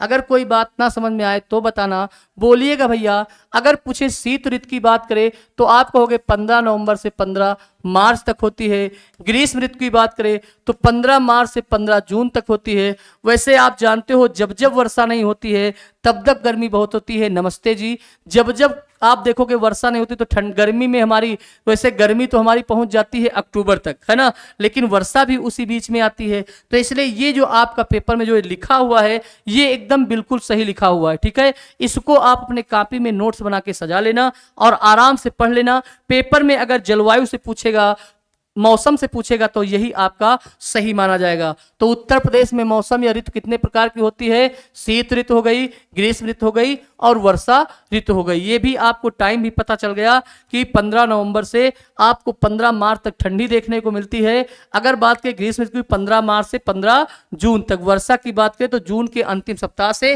अक्टूबर के प्रथम सप्ताह तक माना जाता है।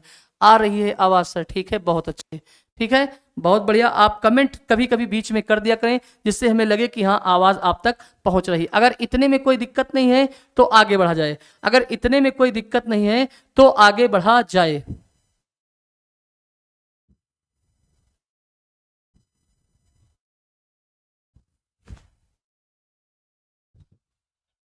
ठीक, अब आपसे क्या क्वेश्चन पूछता है आगे देखते हैं। अब आपसे क्या पूछता है? अब आपसे पूछेगा कि उत्तर प्रदेश में ना, आपसे पूछेगा उत्तर प्रदेश में, उत्तर प्रदेश में सबसे ज्यादा गर्मी किस जिले में पड़ती है? बताओ भाई, उत्तर प्रदेश में सबसे ज्यादा गर्मी किस जिले में पड़ती है? आप कमेंट करके आंसर करेंगे। कविता पाल, गुड आफ्टरनून सर जी, राधे राधे राधे राधे राधे राधे, है ना। कृष्णा सर, बहुत बढ़िया कविता जी, ठीक है, सभी का बहुत बहुत स्वागत है। ठीक, जल्दी से आप बताएंगे कि सबसे ज्यादा गर्मी, है ना, सबसे ज्यादा गर्मी किस जिले में पड़ती है? जल्दी बोलोगे। सबसे ज्यादा गर्मी उत्तर प्रदेश के किस जिले में पड़ती है? तो सबसे ज्यादा गर्मी आपकी आगरा में, आगरा में और झांसी में पड़ती है। कहां पड़ती है? आगरा और झांसी में पड़ती है। उत्तर प्रदेश में सबसे ज्यादा गर्मी जो पड़ती है वो आगरा और झांसी में पड़ती है, इस बात को ध्यान रखिएगा। आपसे पूछे उत्तर प्रदेश में सर्वाधिक, उत्तर प्रदेश में सर्वाधिक ठंडी, है ना, उत्तर प्रदेश में सर्वाधिक ठंडी किस जिले में है? किस जिले में है? बताओ भाई, उत्तर प्रदेश में सबसे अधिक ठंडी किस जिले में है? तो आप बताओगे बरेली, है ना। बरेली जो है, बरेली, बरेली उत्तर प्रदेश का सबसे ठंडा जिला है। बरेली उत्तर प्रदेश का सबसे ठंडा जिला है। बरेली से कुछ क्वेश्चन पूछे जाते हैं, इसको मेरे दोस्त लिख लेना, है ना।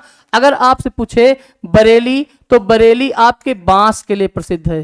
किसके लिए है? अगर पूछे उत्तर प्रदेश में सबसे ज्यादा बांस कहां होता है तो उत्तर प्रदेश में सबसे ज्यादा बांस कहां होता है? बरेली में होता है। कविता जी बहुत बढ़िया, आगरा बिल्कुल। अगला आपसे पूछे उत्तर प्रदेश में बांस सबसे ज्यादा कहां होता है? बरेली में। आपसे पूछे माचिस की तीली, माचिस की तीली कहां बनाई जाती है? तो माचिस की तीली भी सबसे ज्यादा, माचिस की तीली सर्वाधिक, अगर उत्तर प्रदेश में बात करें कि सर्वाधिक माचिस की तीली कहां बनती है तो आप बताओगे बरेली। उत्तर प्रदेश में सर्वाधिक माचिस की तीली कहां बनती है? आप बताओगे बरेली। अगला क्वेश्चन आपसे पूछा जाता है इच्छा, इसको एक और नाम से जानते हैं, इसको बर्फी नगरी भी कहते हैं, बर्फी नगरी कहा जाता है। आपसे पूछे उत्तर प्रदेश के किस जिले की बर्फी प्रसिद्ध है, तो उत्तर प्रदेश के किस नगर की बर्फी प्रसिद्ध है, तो आप बताओगे बर्फी बरेली की प्रसिद्ध है। बा से बरेली, बा से बर्फी, इस बात को ध्यान रखिएगा। बा से बरेली, बा से बर्फी। संचित चौरसिया बरेली रामगंगा रिवर के किनारे है। बहुत बढ़िया। अगर पूछे बरेली किस नदी किनारे, तो आप कहोगे रामगंगा नदी। बहुत बढ़िया संचित जी, आप कहाँ रह गए थे इतनी देर बाद, है ना। अगर आपसे पूछे और पूछे सुरमा नगरी किसको बोलते हैं, सुरमा नगरी भी आप बोलोगे बरेली को बोलते हैं। सुरमा नगरी किसको बोलते हैं, बरेली को बोलते हैं। बा से बांस, बा से बरेली, माचिस की तीली, सुरमा नगरी। और बताओ बरेली से क्या हो सकता है, और बताओगे जल्दी से बरेली, और बरेली में क्या हो सकता है, बोलो भाई, और क्वेश्चन क्या बना सकता है। तो सर्वाधिक ठंडी किस जिले में पड़ती है, बरेली में पड़ती, रामगंगा नदी के किनारे है। बांस, माचिस की तीली, बर्फी और सुरमा नगरी। इतने में कोई दिक्कत नहीं। रामगंगा, बहुत बढ़िया। बिल्कुल आप सभी का बहुत बहुत स्वागत है। बेहतर हो जितने लोग भी यहाँ पढ़ रहे हैं ना, जितने लोग भी पढ़ रहे हैं, बहुत बेहतर हो। आप सभी लोग आंसर कर रहे हो, लल्लन टॉप कर रहे हो, ठीक है।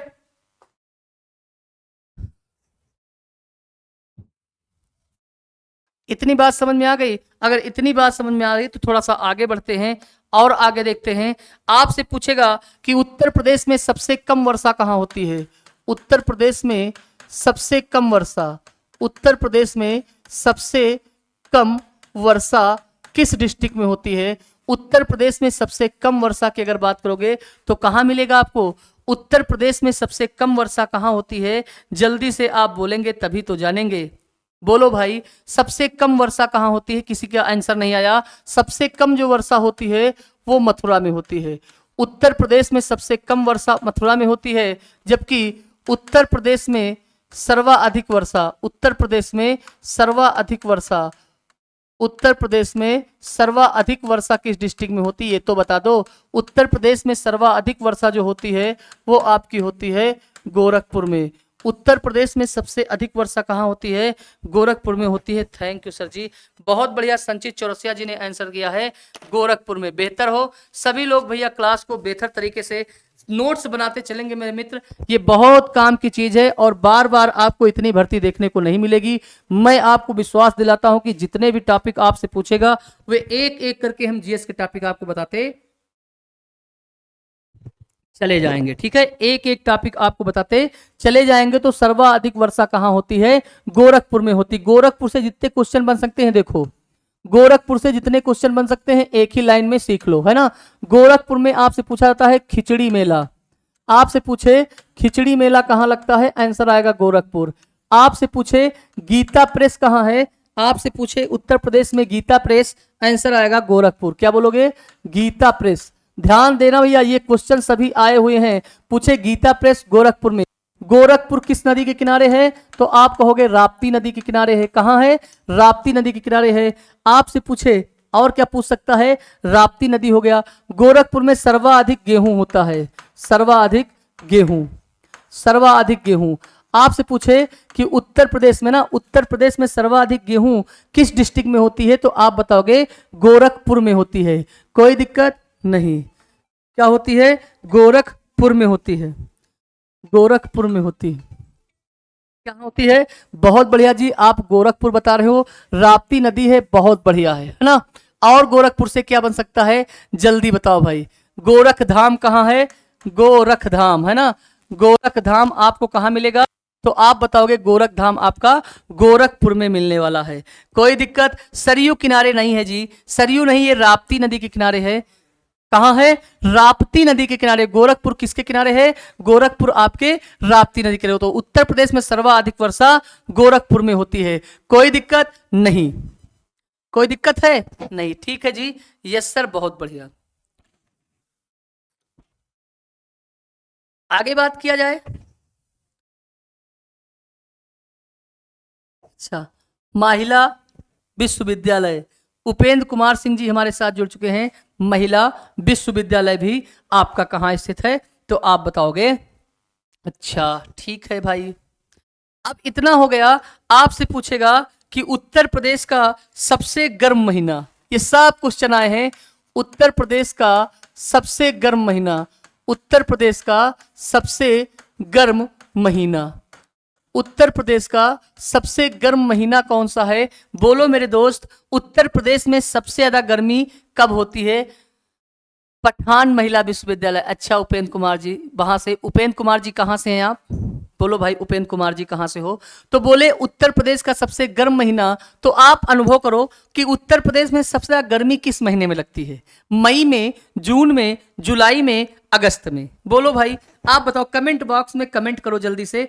कविता बोले, श्रेया यादव बोले, है ना, उपेंद्र सिंह जी बोलिए, सभी लोग बोलिए कि सबसे ज्यादा, है ना, सबसे ज्यादा गर्म महीना उत्तर प्रदेश का कौन सा होता है? कमेंट करो भाई, सबसे गर्म। अच्छा, उपेंद्र कुमार जी ने बताया सर जी अगस्त में, है ना, आपने बताया सर अगस्त में।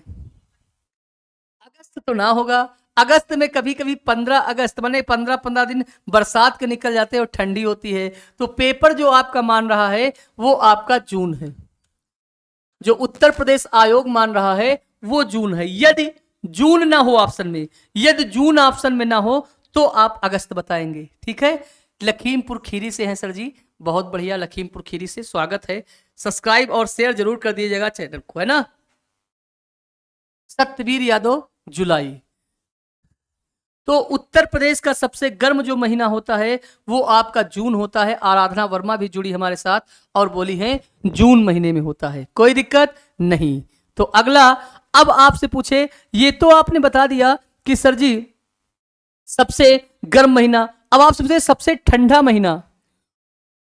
उत्तर प्रदेश का सबसे ठंडा महीना, सबसे ठंडा महीना कौन सा है?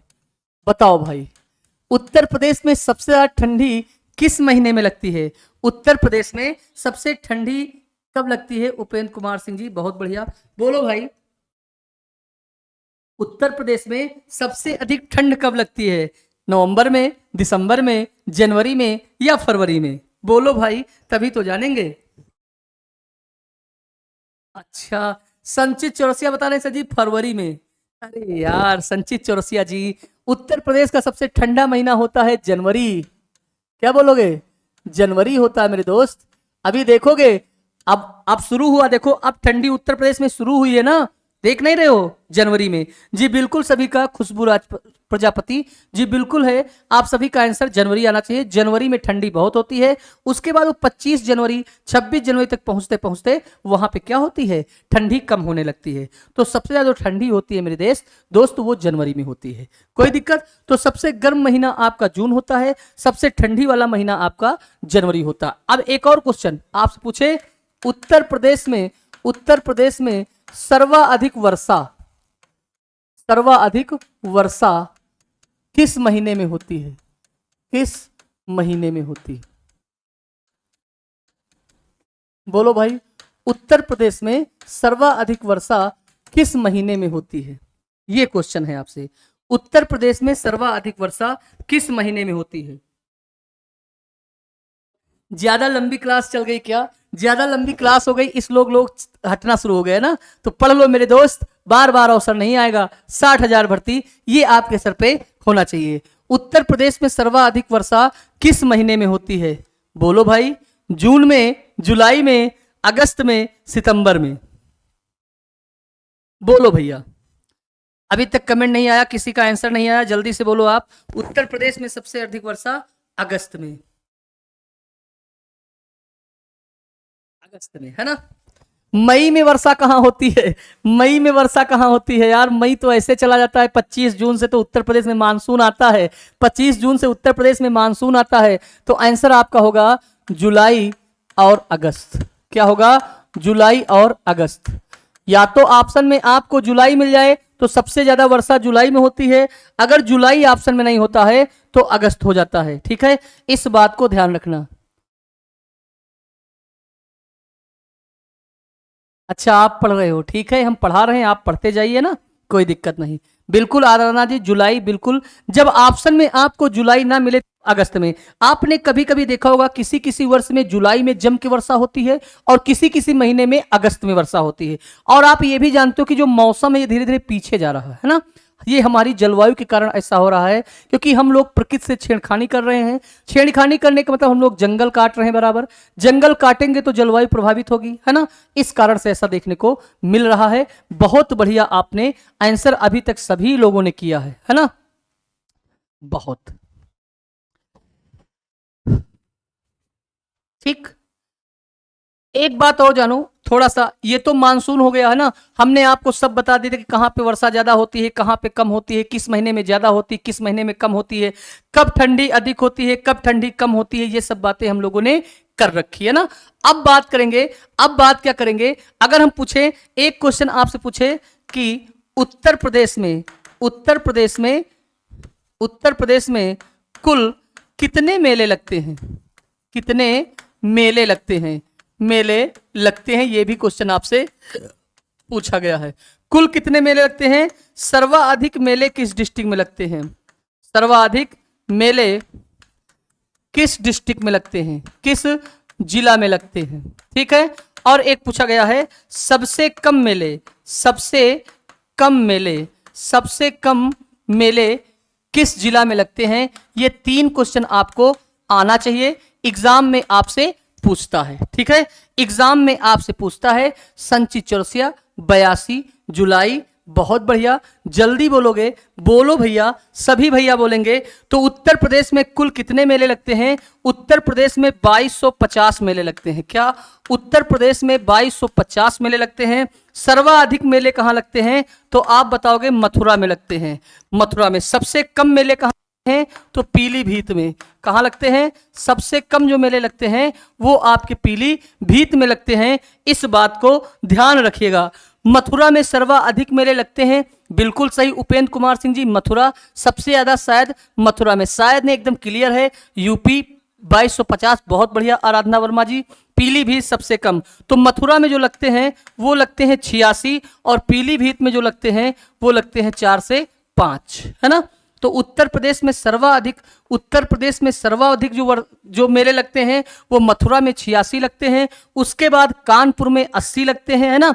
मथुरा में 86, उसके बाद कानपुर में 80 लगते हैं। आप सभी लोग नोट कर लीजिएगा, हम थोड़ा सा हट जाते हैं। बेहतर कंटेंट आपको मिलेगा, बस आप हमारे साथ इसी चैनल पे बने रहिएगा। विकेश रावत जी अयोध्या, अच्छा अयोध्या से, ठीक है। तो इतनी बात समझ में आई कि नहीं, ठीक है। सर्वाधिक मेले किस जिले से, मथुरा में। सबसे कम मेले किस जिले से, पीलीभीत से, ठीक। 4 से 5 मेले, बहुत बढ़िया, आप सभी लोगों ने आंसर किया है। अब ये जो 1 लाइनर क्वेश्चन थे ये हो गए हैं। अब आपसे ये क्वेश्चन पूछा जाए कि उत्तर प्रदेश में सर्वाधिक वर्षा किस मानसून से और कहां से होती है।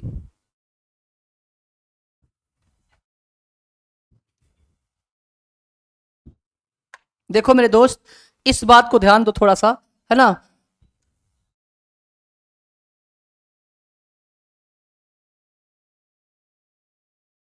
बने ना तो हंसना नहीं, है ना, ना बने तो हंसना नहीं मेरे दोस्त।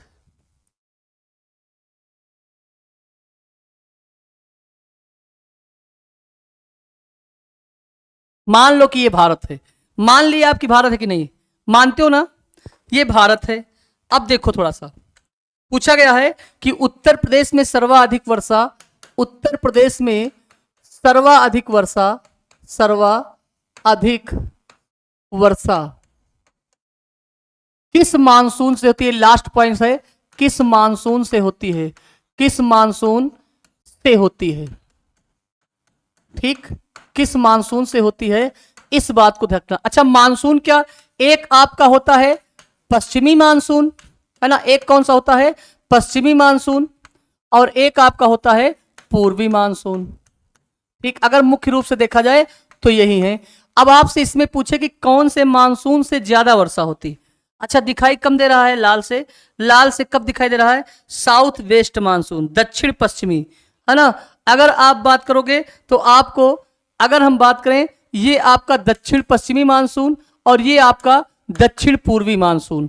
अब अगर बात करें कि उत्तर प्रदेश में सबसे ज्यादा वर्षा कहां से होती है, बच्चे आंसर करें पश्चिमी मानसून के लौटने से। अच्छा जी, पश्चिमी मानसून के लौटने से, पश्चिमी मानसून के लौटने से तमिलनाडु में सबसे ज्यादा वर्षा होती है, और जो ठंडी में वर्षा होती है वो लौटते हुए मानसून से। अब आप क्या देख रहे हैं कि ये आपका उत्तर प्रदेश है, ये क्या है, ये आपका उत्तर प्रदेश है। ठीक है, इंक बदल लें क्या, ठीक है बदल लेते हैं। ठीक, अगर यहां देखोगे तो ये आपकी बंगाल की खाड़ी है, क्या है, बंगाल की खाड़ी है। ठीक, अगर यहां देखोगे तो ये आपका अरब सागर है, अभी समझ में आ जाएगा, है ना। तो उत्तर प्रदेश का ये जो मानसून है दक्षिण पश्चिमी वाला, ठीक, ये पहुंचता है और ये वाला इधर से पहुंचता है। ठीक, तो आप जानो कि बंगाल की खाड़ी जो है वो उत्तर प्रदेश के नजदीक है, बंगाल की खाड़ी उत्तर प्रदेश के नजदीक है, जबकि अरब सागर की जो खाड़ी है, अरब सागर जो है वो उत्तर प्रदेश से दूर है। तो उत्तर प्रदेश में सर्वाधिक वर्षा जो होती है वो आपके दक्षिण पूर्वी मानसून से होती है। किससे होती है, दक्षिण पूर्वी मानसून से। पेपर में आपसे कभी पूछ ले कि सर्वाधिक वर्षा उत्तर प्रदेश में किस मानसून से होती है, कहां से होती है, तो आप बताओगे बंगाल की खाड़ी से होती है। अगर पूछे उत्तर प्रदेश में तो आप नोट कर सकते हो, आप नोट करके लिख लो, उत्तर प्रदेश में कुल वर्षा का 80% वर्षा बंगाल की खाड़ी से होती है, बंगाल की खाड़ी से होती है, जबकि 20% वर्षा अरब सागर से होती है, अरब सागर से होती है। ठीक है, आई बात समझ में, इस बात को आप ध्यान रखिएगा।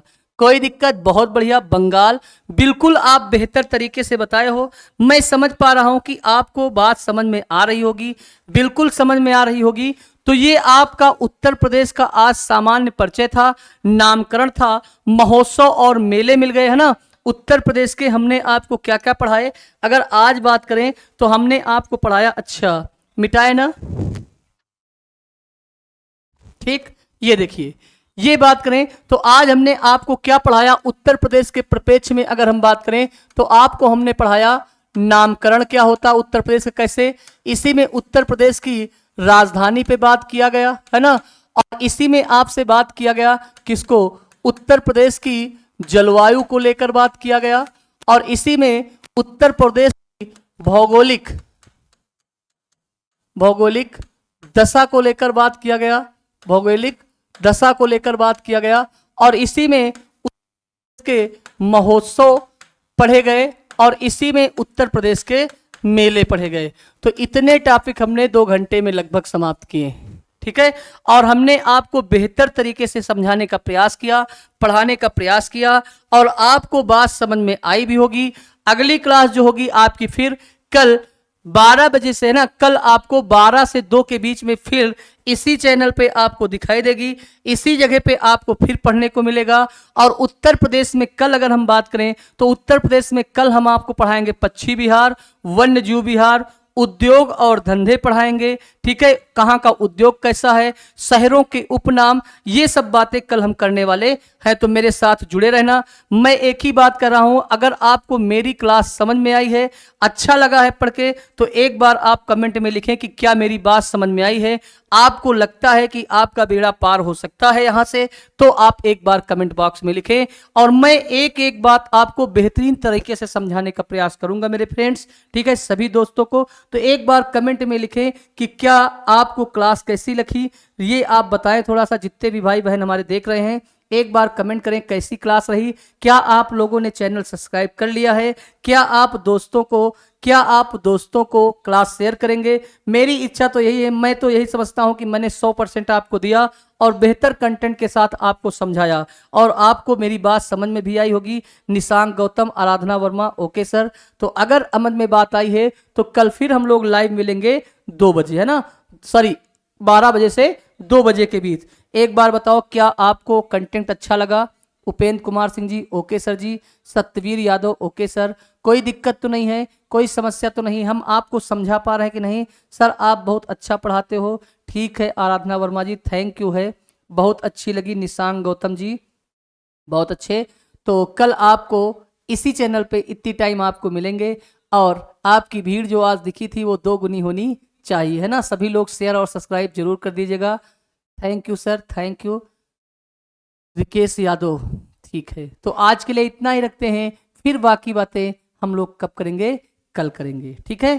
तो thank you class, thank you all of you, और फिर बाकी बातें कल होंगी। जय हिंद साथियों।